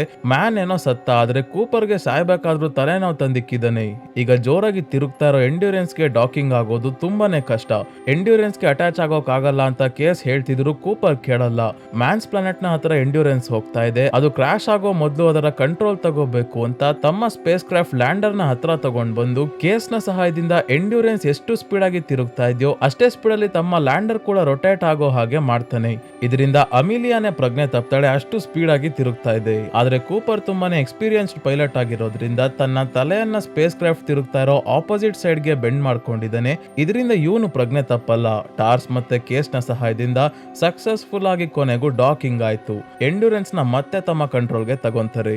ಈ ಕಡೆ ಭೂಮಿಯಲ್ಲಿ ಮರ್ಫ್ ತನ್ನ ಕ್ಲೋಸ್ ಫ್ರೆಂಡ್ ಗೆಟಿ ಜೊತೆ ತನ್ನ ಮನೆಗೆ ಬರ್ತಿದ್ದಾಳೆ. ಗೆಟಿ ನಾಸಾ ಅಲ್ಲಿ ಡಾಕ್ಟರ್ ಆಗಿದ್ದಾನೆ. ಈಗಾಗ್ಲೇ ಇಲ್ಲಿ ಡಸ್ಟ್ ಸ್ಟಾರ್ಮ್ ಜಾಸ್ತಿ ಆಗ್ತಿರೋದ್ರಿಂದ ಇಲ್ಲಿ ವಾಸವಾಗಿದ್ದವರೆಲ್ಲ ಲಗೇಜ್ ಪ್ಯಾಕ್ ಮಾಡ್ಕೊಂಡು ಬೇರೆ ಬೇರೆ ಕಡೆ ಹೋಗ್ತಿದ್ದಾರೆ. ಆದ್ರೆ ಟಾಮ್ ತನ್ನ ಹೆಂಡತಿ ಮಕ್ಕಳನ್ನ ಎಲ್ಲೂ ಕರ್ಕೊಂಡು ಹೋಗ್ತಿಲ್ಲ, ತಮ್ಮ ಕೃಷಿ ಭೂಮಿ ಬಿಟ್ಟೋಗ್ಬೇಕಲ್ಲ ಅಂತ. ಮರ್ಫ್ ಯಾಕೆ ಮನೆಗೆ ಹೋಗ್ತಿದ್ದಾಳೆ ಅಂದ್ರೆ, ಚಿಕ್ಕವಳಿದ್ದಾಗ ಗ್ರಾವಿಟೇಷನಲ್ ಅನಾಮಲಿಯ ಕಾರಣದಿಂದ ಇವಳ ರೂಮ್ ಅಲ್ಲಿ ಬುಕ್ಸ್ ಎಲ್ಲ ಬೀಳೋದಾಗ್ತಿತ್ತಲ್ಲ, ಅದು ಯಾರೋ ಇವಳ ಜೊತೆ ಕಮ್ಯುನಿಕೇಟ್ ಮಾಡೋಕೆ ಟ್ರೈ ಮಾಡ್ತಿದ್ರು. ಮತ್ತೆ ಅಲ್ಲಿಗೆ ಹೋದ್ರೆ ಏನಾದ್ರೂ ಕ್ಲೂ ಸಿಗ್ಬೋದು ಅಂತ ಮನೆಗೆ ಬರ್ತಾಳೆ. ಇಲ್ಲಿ ಟಾಮ್ನ ಹೆಂಡತಿ ಮಗ ಇಬ್ರು ಜಾಸ್ತಿ ಕೆಮ್ತಿದ್ದಾರೆ. ಏನಾಗಿದೆ ಅಂತ ಗೆಟಿ ಚೆಕ್ ಮಾಡಿದಾಗ ಇದು ಡಸ್ಟ್ ಇಂದ ಆಗಿರೋದು, ಇವರು ಇಲ್ಲಿರೋದು ಸರಿಯಲ್ಲ ಅಂತ ಹೇಳ್ತಾನೆ. ಆದ್ರೆ ಟಾಮ್ ಕೇಳಲ್ಲ, ನನ್ನಿಷ್ಟ ನಾನು ಏನಾದ್ರೂ ಮಾಡ್ಕೊಂತೀನಿ, ಮತ್ತೆ ನನ್ನ ಮನೆಗೆ ಬರಬೇಡ ಅಂತ ಹೇಳಿ ಮರ್ಫ್ನ ಕಳಿಸ್ತಾನೆ. ಅದಕ್ಕೆ ಮರ್ಫ್ ಒಂದು ಪ್ಲಾನ್ ಮಾಡ್ತಾಳೆ. ಜೋಳದ ಹೊಲಕ್ಕೆ ಬೆಂಕಿ ಹಾಕಿ ವಾಪಸ್ ಮನೆ ಹತ್ರ ಬರ್ತಾಳೆ. ಟಾಮ್ ಏನಿದು ಬೆಂಕಿ ಹತ್ಕೊಂಡಿದೆ ಅಂತ ಚೆಕ್ ಮಾಡೋಕೆ ಹೋದಾಗ ಗೆಟಿ ಟಾಮ್ನ ಹೆಂಡತಿ ಮಗನನ್ನ ಕಾರಲ್ಲಿ ಕೂರಿಸ್ಕೊಂತಾನೆ. ಮರ್ಫ್ ತನ್ನ ರೂಮ್ಗೆ ಬಂದು ಇಲ್ಲಿ ಕೂಪರ್ ಮಿಷಿನ್ಗೆ ಹೋಗೋಕ್ಕಿಂತ ಮುಂಚೆ ಅವಳಿಗೆ ಕೊಟ್ಟಿದ್ದ ವಾಚ್ ತಗೊಂತಾಳೆ. ಇದರ ಸೆಕೆಂಡ್ಸ್ ಮುಳು ಹಿಂದೆ ಮುಂದೆ ಆಗ್ತಿದೆ, ಅದಕ್ಕೆ ವಾಚ್ ಸರಿಯಾಗಿ ವರ್ಕ್ ಆಗ್ತಿಲ್ವೇನೋ ಅಂತ ಅನ್ಕೊಂತಾಳೆ. ಇನ್ನೊಂದ್ ಕಡೆ ಎಂಡ್ಯೂರೆನ್ಸ್ ಒಳಗೆ ಬಂದಾದ್ಮೇಲೆ ಕೂಪರ್ ಮತ್ತೆ ಅಮಿಲಿಯಾ ನೆಕ್ಸ್ಟ್ ಎಡ್ಮಂಡ್ಸ್ ಪ್ಲಾನೆಟ್ಗೆ ಹೋಗೋದಾ ಇಲ್ಲ ಮನೆಗೆ ಹೋಗೋದಾ ಅಂತ ಯೋಚನೆ ಮಾಡ್ತಿದ್ದಾರೆ. ಆದ್ರೆ ಎಂಡ್ಯೂರೆನ್ಸ್ ಡ್ಯಾಮೇಜ್ ಆಗಿರೋದ್ರಿಂದ ಮನೆಗೆ ಹೋಗೋದಿರ್ಲಿ, ಎಡ್ಮಂಡ್ ಪ್ಲಾನೆಟ್ಗೆ ಹೋಗುವಷ್ಟು ಫ್ಯೂಲ್ ಇಲ್ಲ. ಅದಕ್ಕೆ ಕೂಪರ್ ಪ್ಲಾನ್ ಮಾಡ್ತಾನೆ, ಎಡ್ಮಂಡ್ ಪ್ಲಾನೆಟ್ಗೆ ಗಾರ್ಗ್ಯಾಂಟುವಾ ಬ್ಲಾಕ್ ಹೋಲ್ ನ ಗ್ರಾವಿಟಿಯ ಸಹಾಯದಿಂದ ಹೋಗೋಣ ಅಂತ. ಏನ್ ಪ್ಲಾನ್ ಅಂದ್ರೆ, ಬ್ಲಾಕ್ ಹೋಲ್ ನ ಆರ್ಬಿಟ್ ಹತ್ರ ಇಂಜಿನ್ ಆಫ್ ಮಾಡ್ಕೊಂಡು ಹೋದ್ರೆ ಅದರ ಗ್ರಾವಿಟಿ ಇವರ ಎಂಡ್ಯೂರೆನ್ಸ್ ನ ಸ್ಪೀಡ್ ಆಗಿ ತನ್ನ ಬಳಿ ಎಳ್ಕೊಡುತ್ತೆ. ಒಂದು ಬಾರಿ ಬ್ಲಾಕ್ ಹೋಲ್ ನ ಸುತ್ತ ಹೋಗ್ತಿದ್ದಂಗೆ ಸ್ಪೀಡ್ ಜಾಸ್ತಿ ಆಗಿರುತ್ತೆ. ಅದೇ ಸ್ಪೀಡ್ ಅಲ್ಲಿ ಇದ್ದಾಗ ಎಂಡ್ಯೂರೆನ್ಸ್ ಗೆ ಅಟ್ಯಾಚ್ ಆಗಿರೋ ಒಂದು ರೇಂಜರ್ ಮತ್ತೆ ಇನ್ನೊಂದು ಲ್ಯಾಂಡರ್ ಮೂರು ಸ್ಪೇಸ್ ಕ್ರಾಫ್ಟ್ ನ ಇಂಜಿನ್ ಆನ್ ಮಾಡಿ ಫುಲ್ ಪವರ್ ಇಂದ ಬ್ಲಾಕ್ ಹೋಲ್ ನ ಆರ್ಬಿಟ್ ಇಂದ ಹೊರಗೆ ಎಡ್ಮಂಡ್ ಪ್ಲಾನೆಟ್ ಕಡೆ ಹೊರಟ್ರೆ ವೇಗವಾಗಿ ಪ್ಲಾನೆಟ್ ಹತ್ರ ಹೋಗ್ಬಹುದು ಅಂತ ಪ್ಲಾನ್ ಮಾಡ್ಕೊಂಡಿದ್ದಾರೆ. ಪ್ಲಾನ್ ಪ್ರಕಾರ ಇಬ್ರು ಹೊರಡ್ತಾರೆ. ಬ್ಲಾಕ್ ಹೋಲ್ ಹತ್ರ ಹೋಗ್ತಿದ್ದಂಗೆ ಮೊದಲು ಟಾರ್ಸ್ ಬ್ಲಾಕ್ ಹೋಲ್ ಒಳಗೆ ಹೋಗುತ್ತೆ, ಡಾಟಾನ ಪಡ್ಕೊಂಡು ಭೂಮಿಗೆ ಕಳ್ಸೋಕೋಸ್ಕರ. ನಂತರ ಎಂಡ್ಯೂರೆನ್ಸ್ ಸ್ಪೀಡ್ ಆಗ್ತಿದ್ದಂಗೆ ಇಂಜಿನ್ ಆನ್ ಮಾಡಿ ಬ್ಲಾಕ್ ಹೋಲ್ ನ ಆರ್ಬಿಟ್ ಇಂದ ಹೊರಗೆ ಹೋಗ್ಬೇಕಾದ್ರೆ ರೇಂಜರ್ ಒಳಗಿದ್ದ ಕೂಪರ್ ರೇಂಜರ್ ನ ಎಂಡ್ಯೂರೆನ್ಸ್ ಇಂದ ಡಿಟ್ಯಾಚ್ ಮಾಡ್ಕೊಂಡು ಬ್ಲಾಕ್ ಹೋಲ್ ಒಳಗೆ ಹೋಗ್ಬಿಡ್ತಾನೆ. ಎಂಡ್ಯೂರೆನ್ಸ್ ಗೆ ವೇಟ್ ಕಡಿಮೆ ಆಗ್ಲಿ, ಎಡ್ಮಂಡ್ ಪ್ಲಾನೆಟ್ ಗೆ ಹೋಗೋವರೆಗೂ ಫ್ಯೂಲ್ ಸಾಕಾಗ್ಲಿ ಅಂತ. ಇದು ಪ್ಲಾನ್ ಇರೋದೇ ಇಲ್ಲ. ನನ್ನ ಕಾಪಾಡೋಕೆ ಕೂಪರ್ ತನ್ನ ಪ್ರಾಣವನ್ನ ಲೆಕ್ಕಿಸದೆ ಬ್ಲಾಕ್ ಹೋಲ್ ಒಳಗೆ ಹೋದ್ನಲ್ಲ ಅಂತ ತುಂಬಾನೇ ಬೇಜಾರಾಗಿದ್ದಾಳೆ ಅಮಿಲಿಯಾ. ಕೂಪರ್ಗೆ ಗೊತ್ತಾಗಿದೆ ಇನ್ನೇನ್ ತನ್ನ ಫ್ಯಾಮಿಲಿಯನ್ನ ಹೇಗೂ ಮೀಟ್ ಆಗೋಕ್ಕಾಗಲ್ಲ, ಇವಳಾದ್ರೂ ಎಡ್ಮಂಡ್ ಪ್ಲಾನೆಟ್ ಗೆ ಹೋಗಿ ತಂದಿರೋ ಫರ್ಟಿಲೈಸ್ಡ್ ಎಗ್ ಇಂದ ಮತ್ತೆ ಮಾನವ ಕುಲವನ್ನ ಶುರು ಮಾಡಬಹುದು ಅಂತ. ಕೂಪರ್ ಬ್ಲಾಕ್ ಹೋಲ್ ಒಳಗೆ ಹೋಗ್ತಿರ್ಬೇಕಾದ್ರೆ ತುಂಬಾನೇ ವೇಗವಾಗಿ ಗ್ರಾವಿಟಿ ಒಳಗೆ ಎಳ್ಕೊಂತ ಇದೆ.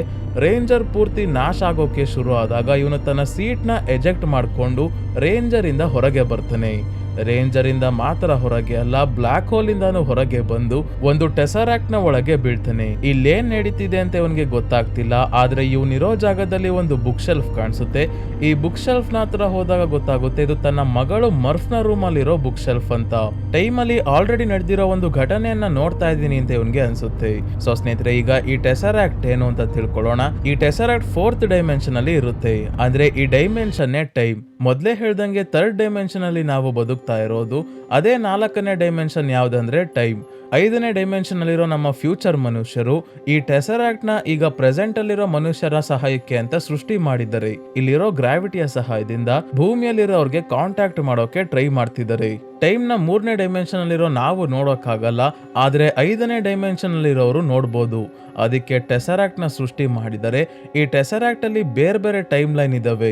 ಈಗ ಬುಕ್ ಶೆಲ್ಫ್ ಇಂದ ಬುಕ್ ಬೀಳ್ತಿದ್ದಾವೆ. ದೆವ್ವ ಇದನ್ನ ಮಾಡ್ತಿರೋದು ಅಂತ ಅನ್ಕೊಂಡು ಮರ್ಫ್ ಕೂಪರ್ಗೆ ಹೇಳಿರ್ತಾಳಲ್ಲ, ಆ ಟೈಮ್ ಲೈನ್ ಇದು. ಕೂಪರ್ ಗಾಬರಿಯಲ್ಲಿ ಏನ್ ಮಾಡ್ಬೇಕು ಅಂತ ಗೊತ್ತಾಗ್ದಲೆ ಜೋರಾಗಿ ಕಿರ್ಚಾಡ್ತಾ ಇದ್ದಾನೆ. ಮರ್ಫ್ ನ ಕೂಗ್ತಿದ್ದಾನೆ ಮತ್ತೆ ಬುಕ್ಸ್ ನ ತಳ್ತಿದ್ದಾನೆ. ಅಂದ್ರೆ ಬುಕ್ಸ್ ನ ಡೈರೆಕ್ಟ್ ಆಗಿ ತಳ್ಳಲ್ಲ, ಬುಕ್ ನ ಹಿಂದೆ ಲೈನ್ ಲೈನ್ ತರ ನಿಮ್ಗೆ ಕಾಣ್ತಿರ್ಬೋದು ಸ್ನೇಹಿತರೆ. ಇದೇ ಗ್ರಾವಿಟಿ. ಸೊ ಗ್ರಾವಿಟಿಯ ಸಹಾಯದಿಂದ ಬುಕ್ಸ್ ಬೀಳ್ತಿದ್ದಾವೆ. ಗ್ರಾವಿಟಿ ಮತ್ತೆ ಟೈಮ್ ಮಾತ್ರ ಸ್ಪೇಸ್ ಅಲ್ಲಿ ಟ್ರಾವೆಲ್ ಆಗೋದು. ಈ ಟೈಮ್ ಲೈನ್ ಅಲ್ಲಿ ಏನ್ ನಡೀತಿದೆ ಅಂತ ಇವನು ನೋಡ್ತಿದ್ದಾನೆ. ಆದ್ರೆ ಡೈರೆಕ್ಟ್ ಆಗಿ ಈ ಟೈಮ್ ಲೈನ್ ಒಳಗೆ ಹೋಗೋಕ್ಕಾಗಲ್ಲ, ಗ್ರಾವಿಟಿಯನ್ನ ಮಾತ್ರ ಉಪಯೋಗಿಸ್ಕೊಂಡು ಏನಾದ್ರೂ ಮಾಡ್ಬೇಕು. ಕೂಪರ್ ಮರ್ಫ್ಗೆ ಹೇಳ್ತಾ ಇದ್ದಾನೆ ನನ್ನ ಹೋಗೋಕೆ ಬಿಡ್ಬೇಡ ಅಂತ. ಆದ್ರೆ ಅವಳಿಗೆ ಅದು ಕೇಳಿಸೋಕೆ ಸಾಧ್ಯನೇ ಇಲ್ಲ. ಅದಕ್ಕೆ ಮಾರ್ಸ್ ಕೋಡ್ ಅಲ್ಲಿ ಸ್ಟೇ ಅಂತ ಪ್ಯಾಟರ್ನ್ ಅಲ್ಲಿ ಬುಕ್ ಬೀಳಿಸ್ತಾನೆ. ಮರ್ಫ್ ಇದನ್ನ ನೋಡಿ ಮಾರ್ಸ್ ಕೋಡ್ ಅಲ್ಲಿ ಅರ್ಥ ಮಾಡ್ಕೊಳ್ಳಿ ಅಂತ.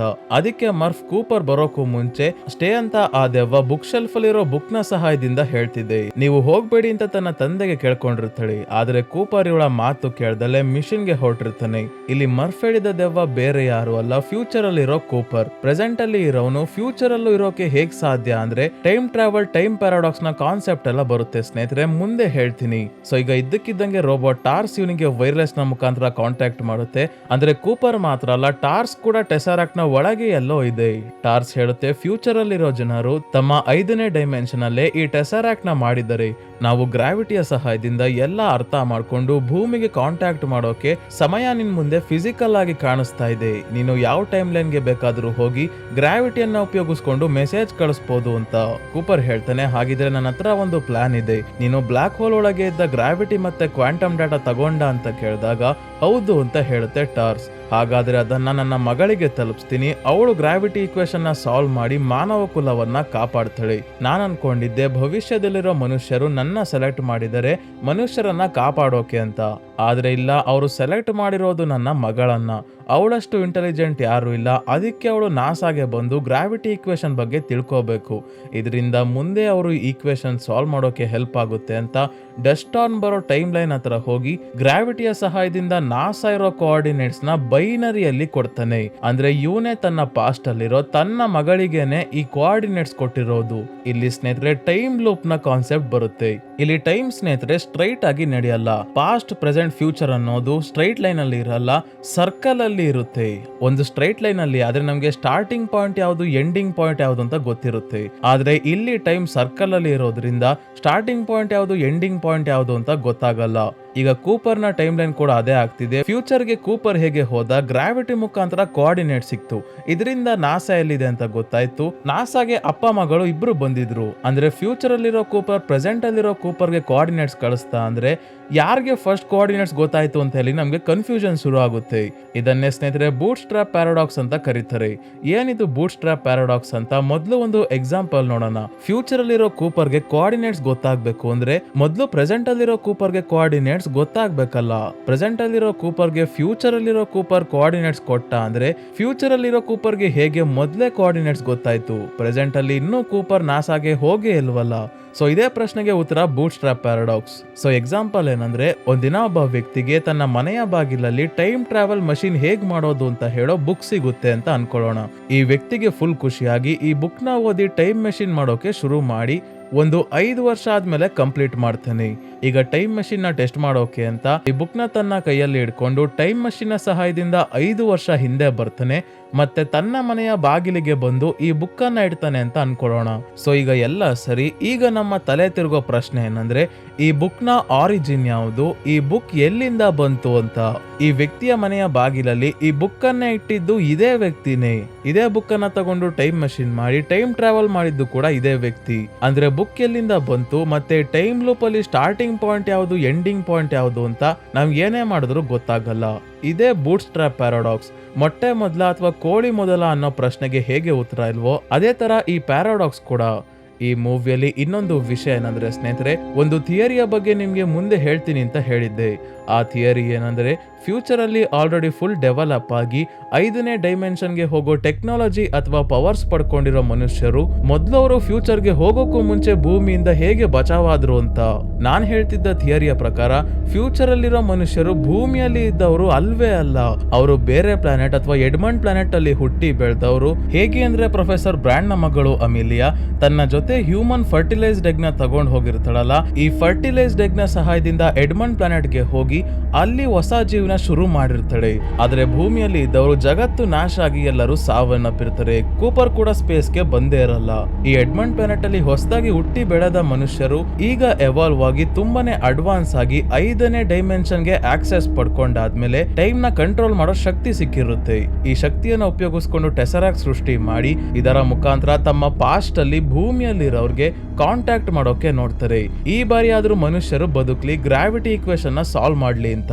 ಇನ್ನೂ ಸಿಂಪಲ್ ಆಗಿ ಹೇಳಬೇಕು ಅಂದ್ರೆ ಸ್ನೇಹಿತರೆ, ಒಬ್ಬ ವ್ಯಕ್ತಿ ಒಂದು ಟೈಮ್ ಲೈನ್ ಅಲ್ಲಿ ಪಾಸ್ಟ್, ಪ್ರೆಸೆಂಟ್ ಮತ್ತೆ ಫ್ಯೂಚರ್ ಮೂರಲ್ಲೂ ಕೂಡ ಬದುಕ್ತಾ ಇರ್ತಾನೆ. ಮೂರಲ್ಲೂ ಕೂಡ ಸೇಮ್ ವ್ಯಕ್ತಿನೇ, ಬೇರೆ ಬೇರೆ ಅಲ್ಲ. ಈಗ ನಾನಿಲ್ಲಿ ವಿಡಿಯೋ ಮಾಡ್ತಿದ್ದೀನಿ ಅಂದ್ರೆ ಫ್ಯೂಚರ್ ಅಲ್ಲೂ ಕೂಡ ನಾನು ಇರ್ತೀನಿ. ಹಿಂದೆ ಏನಾಗಿದೆ ಅಂತ ನನಗೆ ಗೊತ್ತಿದೆ, ಈಗ ಏನ್ ಮಾಡ್ತಿದ್ದೀನಿ ಅಂತ ಕೂಡ ನನಗೆ ಗೊತ್ತಿದೆ. ಫ್ಯೂಚರ್ ಅಲ್ಲಿ ಏನ್ ಮಾಡ್ತೀನೋ ಗೊತ್ತಿಲ್ಲ. ಫ್ಯೂಚರ್ ಅಲ್ಲಿರೋ ನನಗೆ 5ನೇ ಆಯಾಮ ಅಂದ್ರೆ 5th ಡೈಮೆನ್ಷನ್ ಆಕ್ಸೆಸ್ ಮಾಡೋ ಶಕ್ತಿ ಸಿಕ್ತು ಅಂದ್ರೆ 5th ಡೈಮೆನ್ಷನ್ ಇಂದಾನೆ ಫ್ಯೂಚರ್ ಅಲ್ಲಿರೋ ನಾನು ಈಗ ಪ್ರೆಸೆಂಟ್ ಅಲ್ಲಿರೋ ನನಗೇನೆ ಕಾಂಟ್ಯಾಕ್ಟ್ ಮಾಡೋದಕ್ಕೆ ಟ್ರೈ ಮಾಡ್ಬೋದು. ಈಗ ಇಲ್ಲೂ ಕೂಡ ಸ್ನೇಹಿತರೆ, ವರ್ಮ್ ಹೋಲ್ ಎಲ್ಲಿಂದ ಬಂತು ಅನ್ನೋದು ದೊಡ್ಡ ಪ್ರಶ್ನೆ. ಇದಕ್ಕೆ ಬೂಟ್ ಸ್ಟ್ರ್ಯಾಪ್ ಪ್ಯಾರಾಡಾಕ್ಸ್ ಅಲ್ಲಿ ಹೇಗೆ ಉತ್ತರ ಸಿಗಲ್ವೋ, ವರ್ಮ್ ಹೋಲ್ ನ ಪ್ರಶ್ನೆ ಕೂಡ ಪ್ರಶ್ನೆ ಆಗಿ ಉಳಿಯುತ್ತೆ. ಏನ್ ಪ್ರಶ್ನೆ ಅಂದ್ರೆ, ಭವಿಷ್ಯಕ್ಕೆ ಆಲ್ರೆಡಿ ಹೋಗಿರೋ ಮನುಷ್ಯರು ತಮ್ಮ ಪಾಸ್ಟ್ ಅಲ್ಲಿರೋ ಮನುಷ್ಯರು ಬಚಾವಾಗ್ಲಿ ಅಂತ ಸ್ಯಾಟರ್ನ್ ಹತ್ರ ವರ್ಮ್ ಹೋಲ್ ಸೃಷ್ಟಿ ಮಾಡಿರ್ತಾರೆ. ಆದ್ರೆ ಮೊದಲು ವರ್ಮ್ ಹೋಲ್ ಇರ್ಲಿಲ್ಲ ಅಂದ್ರೆ ಅವ್ರು ಹೇಗೆ ಫ್ಯೂಚರ್ಗೆ ಹೋಗೋದಕ್ಕೆ ಸಾಧ್ಯ, ಎಡ್ಮಂಡ್ ಪ್ಲಾನೆಟ್ಗೆ ಹೇಗೆ ಹೋದ್ರು ಅಂತ. ನಾನು ಹೇಳಿದ ಬೂಟ್ ಸ್ಟ್ರ್ಯಾಪ್ ಪ್ಯಾರಾಡಾಕ್ಸ್ ಎಕ್ಸಾಂಪಲ್ ಅಲ್ಲಿ ಬುಕ್ ಎಲ್ಲಿಂದ ಬಂತು ಅಂತ ಹೇಗೆ ಗೊತ್ತಾಗಲ್ವೋ, ಅದೇ ತರ ಇಲ್ಲೂ ವರ್ಮ್ ಹೋಲ್ ನ ಆರಿಜಿನ್ ಗೊತ್ತಾಗಲ್ಲ. ಇದರ ಬಗ್ಗೆ ಎಷ್ಟು ಸ್ಟಡಿ ಮಾಡ್ತೀವೋ ಅಷ್ಟು ಆಳವಾಗಿ ಹೋಗುತ್ತೆ ಸ್ನೇಹಿತರೆ. ಅದಕ್ಕೆ ಇಷ್ಟನ್ನ ಮಾತ್ರ ತಲೆಯಲ್ಲಿ ಇಟ್ಕೊಂಡು ವಾಪಸ್ ಸ್ಟೋರಿ ಕಡೆ ಬರೋಣ. ಸೊ ಈಗ ಪಾಸ್ಟ್ ಅಲ್ಲಿರೋ ಕೂಪರ್ಗೆ ನಾಸಾನ ಕೋಆರ್ಡಿನೇಟ್ಸ್ ಕೊಟ್ಟಾಗಿದೆ. ಈಗ ಕೂಪರ್ ಏನ್ ಮಾಡ್ತಾನೆ ಅಂದ್ರೆ, ಗ್ರಾವಿಟಿ ಇಕ್ವೇಶನ್ ನ ಸಾಲ್ವ್ ಮಾಡೋಕೆ ಬೇಕಾಗಿರೋ ಬ್ಲಾಕ್ ಹೋಲ್ ನ ಡಾಟಾನ ಮಾರ್ಸ್ ಕೋಡ್ಗೆ ಕನ್ವರ್ಟ್ ಮಾಡಿ ಕೊಡೋಕೆ ಟಾರ್ಸ್ಗೆ ಹೇಳ್ತಾನೆ. ಅದಕ್ಕೆ ಟಾರ್ಸ್ ಆ ಬ್ಲಾಕ್ ಹೋಲ್ ಡಾಟಾನ ಮಾರ್ಸ್ ಕೋಡ್ಗೆ ಕನ್ವರ್ಟ್ ಮಾಡಿ ಕೊಟ್ಟಾಗ ಕೂಪರ್ ಏನ್ ಮಾಡ್ತಾನೆ ಅಂದ್ರೆ, ಇವನು ಬರೋಕ್ಕೂ ಮುಂಚೆ ಮರ್ಫ್ಗೆ ವಾಚ್ ಕೊಟ್ಟು ಬಂದಿದ್ನಲ್ಲ, ಆ ವಾಚ್ ಅವಳು ಈಗ ಬುಕ್ ಶೆಲ್ಫ್ ಅಲ್ಲಿ ಇಟ್ಟಿರ್ತಾಳೆ. ಆ ಟೈಮ್ ಲೈನ್ ಹತ್ರ ಬಂದು ಗ್ರಾವಿಟಿಯ ಸಹಾಯದಿಂದ ಈ ವಾಚ್ಗೆನ ಬ್ಲಾಕ್ ಹೋಲ್ ಡಾಟಾ ಫೀಡ್ ಮಾಡ್ತಾನೆ. ಇದರಲ್ಲಿರೋ ಸೆಕೆಂಡ್ಸ್ ಮೂಡು ಮಾರ್ಸ್ ಕೋಡ್ ತರನೇ ಮೂವ್ ಆಗ್ತಿದೆ. ಡ್ಯಾಶ್ಗೆ ಜಾಸ್ತಿ ಮೂವ್ ಆಗುತ್ತೆ, ಡಾಟ್ಸ್ಗೆ ಸ್ವಲ್ಪ ಮೂವ್ ಆಗ್ತಿದೆ.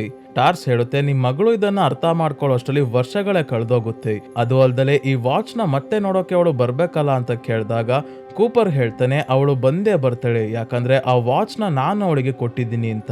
ಈ ಕಡೆ ಮರ್ಫ್ ಟಾಮ್ ಮನೆಯಿಂದ ದೂರ ಹೋಗ್ಲಿ ಅಂತ ಜೋಳದ ಗಿಡಗಳಿಗೆ ಬೆಂಕಿ ಇಟ್ಟು ಮನೆ ಹತ್ರ ಬಂದಿದ್ದಾಳೆ. ಟಾಮ್ ಬರೋ ಅಷ್ಟರಲ್ಲಿ ಅವನ ಹೆಂಡತಿ ಮಕ್ಕಳನ್ನ ಕರ್ಕೊಂಡು ಹೋಗೋಕ್ಕೂ ಮುಂಚೆ ಇವಳು ತನ್ನ ರೂಮ್ಗೆ ಕೊನೆ ಬಾರಿ ಬಂದಾಗ ಈ ವಾಚ್ ನ ನೋಡ್ತಾಳೆ. ಮತ್ತೆ ತಾನು ಚಿಕ್ಕವಳಿದ್ದಾಗ ಸ್ಟೇ ಅಂತ ಡಿಕೋಡ್ ಮಾಡಿ ಬರ್ದಿರೋ ಬುಕ್ ಎಲ್ಲ ನೋಡಿ ತುಂಬಾನೇ ಹೊತ್ತು ಯೋಚನೆ ಮಾಡಿದಾಗ ಗೊತ್ತಾಗುತ್ತೆ, ಇದೆಲ್ಲ ಮಾಡ್ತಿರೋದು ಯಾವುದೋ ದೆವ್ವ ಅಲ್ಲ, ಗ್ರಾವಿಟಿಯ ಮುಖಾಂತರ ಕಾಂಟ್ಯಾಕ್ಟ್ ಮಾಡ್ತಿರೋರು ತನ್ನ ತಂದೆ ಕೂಪರ್ ಅಂತ. ಚಿಕ್ಕವಳಿದ್ದಾಗ್ಲೇ ಅವಳು ಅಷ್ಟೊಂದು ಇಂಟೆಲಿಜೆಂಟ್ ಆಗಿದ್ಲು. ಈಗ ಇವಳಿಗೆ ಟೈಮ್ ಬಗ್ಗೆ ಮತ್ತೆ ಪ್ಯಾರಾಡಾಕ್ಸ್ ಬಗ್ಗೆ ಎಲ್ಲ ಗೊತ್ತಾಗಿರೋದ್ರಿಂದ ಈಸಿಯಾಗಿ ಅರ್ಥ ಆಗುತ್ತೆ.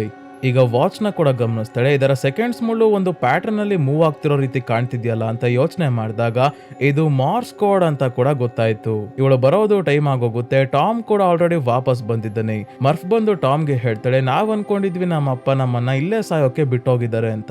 ಇಲ್ಲ, ಅವರು ನಮ್ಮನ್ನ ಕಾಪಾಡೋಕೆ ಹೋಗಿರೋದು, ಅವರೇ ನಮಗೆ ಗ್ರಾವಿಟಿ ಇಕ್ವೇಶನ್ ನ ಸಾಲ್ವ್ ಮಾಡೋದಕ್ಕೆ ಹೆಲ್ಪ್ ಮಾಡ್ತಿದ್ದಾರೆ ಅಂತ ಸೀದಾ ನಾಸಾಗೆ ಬಂದು ಪ್ರೊಫೆಸರ್ ಬ್ರ್ಯಾಂಡ್ ಶುರು ಮಾಡಿದ್ದ ಗ್ರಾವಿಟಿ ಇಕ್ವೇಶನ್ ನ ಕೊನೆಗೂ ಸಾಲ್ವ್ ಮಾಡ್ತಾಳೆ. ಇದೇನೋ ಸಾಲ್ವ್ ಆಯ್ತು, ಆದ್ರೆ ಈಗ ಗ್ರಾವಿಟಿನ ಕಡಿಮೆ ಮಾಡೋಕೆ ಮತ್ತೆ ಭೂಮಿಯಲ್ಲಿರೋ ಮನುಷ್ಯರನ್ನ ಹೊತ್ಕೊಂಡು ಹೋಗುವಂತ ಸ್ಪೇಸ್ ಶಿಪ್ ಇನ್ನು ಕಂಪ್ಲೀಟ್ ಆಗಿಲ್ಲ. ಇದು ಆಗೋದಕ್ಕೆ ತುಂಬಾನೇ ವರ್ಷ ಆಗುತ್ತೆ. ಇನ್ನೊಂದ್ ಕಡೆ ಕೂಪರ್ ಇದ್ದ ಟೆಸರಾಕ್ಟ್ ಈಗ ಕ್ಲೋಸ್ ಆಗ್ತಿದೆ. ಟಾರ್ಸ್ ಹೇಳುತ್ತೆ, ನಿನ್ ಕೆಲಸ ಮುಗೀತು ಅಂತ ಕಾಣಿಸುತ್ತೆ. ಅದಕ್ಕೆ ಈ ಟೆಸರಾಕ್ಟ್ ನ ಫ್ಯೂಚರ್ ಮನುಷ್ಯರು ಕ್ಲೋಸ್ ಮಾಡ್ತಿದ್ದಾರೆ ಅಂತ. ಈ ಟೆಸರಾಕ್ಟ್ ಕ್ಲೋಸ್ ಆಗ್ತಿದ್ದಂಗೆ ಅವನು ವರ್ಮ್ ಹೋಲ್ ನ ಒಳಗಿಂದ ವಾಪಸ್ ಬರ್ಬೇಕಾದ್ರೆ ಇವರ ಸ್ಪೇಸ್ ಕ್ರಾಫ್ಟ್ ನೇ ನೋಡ್ತಾನೆ. ಅಂದ್ರೆ ಪಾಸ್ಟ್ ಅಲ್ಲಿ ಬರ್ತಾ ಇರೋ ತನ್ನ ಟೀಮ್ ನ ಫ್ಯೂಚರ್ ಅಲ್ಲಿರೋ ಕೂಪರ್ ಮೀಟ್ ಮಾಡಿ ಹ್ಯಾಂಡ್ ಶೇಕ್ ಕೂಡ ಮಾಡ್ತಾನೆ. ಕೂಪರ್ ಈಗ ಸದ್ಯಕ್ಕೆ 5ನೇ ಡೈಮೆನ್ಷನ್ ನ ಒಳಗಿರೋದ್ರಿಂದ ಇವನಿಗೆ ಅಮಿಲಿಯಾ ಮತ್ತೆ ಬೇರೆಯವರೆಲ್ಲ ಕಾಣಿಸ್ತಿದ್ದಾರೆ. ಆದ್ರೆ 3rd ಡೈಮೆನ್ಷನ್ ಅಲ್ಲಿರೋ ಅಮಿಲಿಯಾ, ರಾಮಿಲಿ ಮತ್ತೆ ಡಾಯ್ಲ್ಗೆ ಇವನು ಕಾಣಿಸ್ತಿಲ್ಲ.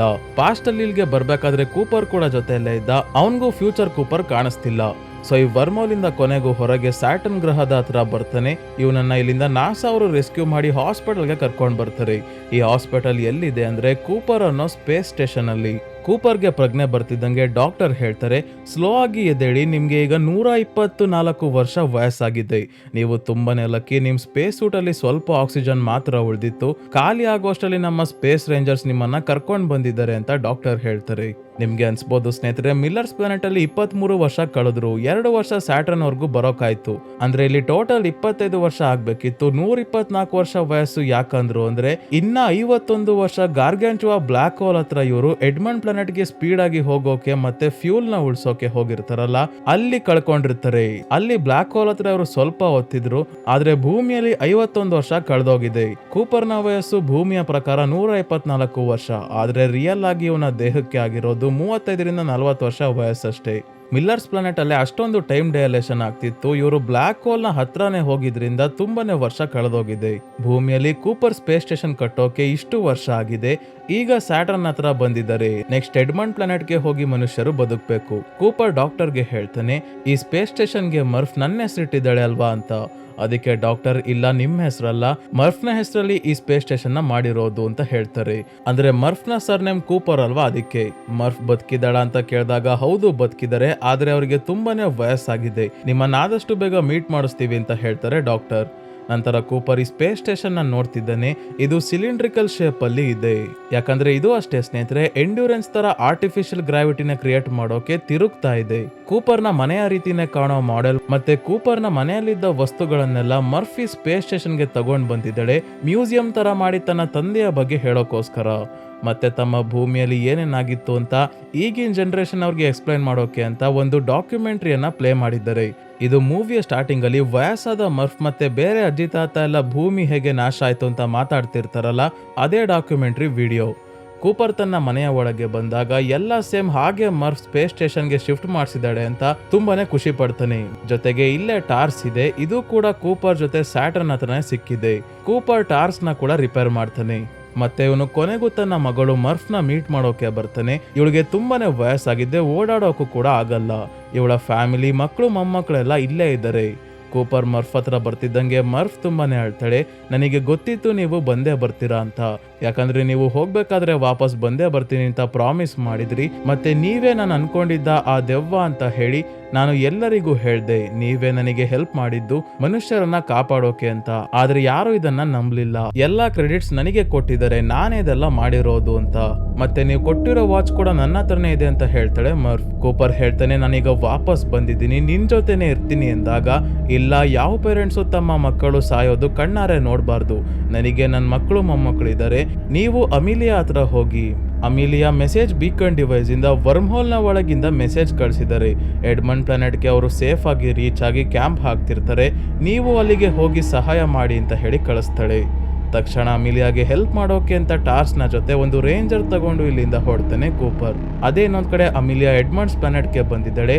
ಇಲ್ಲಿ ಎಡ್ಮಂಡ್ ಬದುಕಿಲ್ಲ, ಬಂಡೆಗಳು ಸ್ಪೇಸ್ ಶಿಪ್ ನ ಮೇಲೆ ಬಿದ್ದು ಸಾವನ್ನಪ್ಪಿದ್ದಾನೆ. ಕೇಸ್ ರೋಬೋಟ್ ನ ಸಹಾಯದಿಂದ ಎಡ್ಮಂಡ್ ನ ಡೆಡ್ ಬಾಡಿ ತೆಗೆದು ಮಣ್ಣು ಮಾಡ್ತಾಳೆ. ನಂತರ ಕೇಸ್ಗೆ ಇಲ್ಲಿ ಕ್ಯಾಂಪ್ ಹಾಕೋಕೆ ಹೇಳ್ತಾಳೆ. ಮೋಸ್ಟ್ಲಿ ಪ್ಲಾನ್ ಬಿ ನ ಮುಂದುವರ್ಸೋಕೆ ನೋಡ್ತಿರ್ಬೋದು, ಯಾಕಂದ್ರೆ ಸ್ಪೇಸ್ ಸ್ಟೇಷನ್ ಇಂದ ಇವಳಿಗೆ ನಾವು ಬರ್ತಿದೀವಿ ಅಂತ ಮೆಸೇಜ್ ತಲುಪಿಸೋಕೆ ಆಗಿಲ್ಲ. ಅದಕ್ಕೆ ಇವಳು ತಂದಿರೋ ಮನುಷ್ಯರ ಫರ್ಟಿಲೈಸ್ಡ್ ಎಗ್ ನ ಇನ್ಕ್ಯುಬೇಟ್ ಮಾಡೋಕೆ ಮುಂದಾಗ್ತಿದ್ದಾಳೆ. ಇದಷ್ಟೇ ಅಲ್ಲ, ಕೂಪರ್ ಕೂಡ ಬ್ಲಾಕ್ ಹೋಲ್ ಒಳಗೆ ಹೋಗಿ ಸಾವನ್ನಪ್ಪಿದ್ದಾನೆ ಅಂತ ಅನ್ಕೊಂಡಿದ್ದಾಳೆ.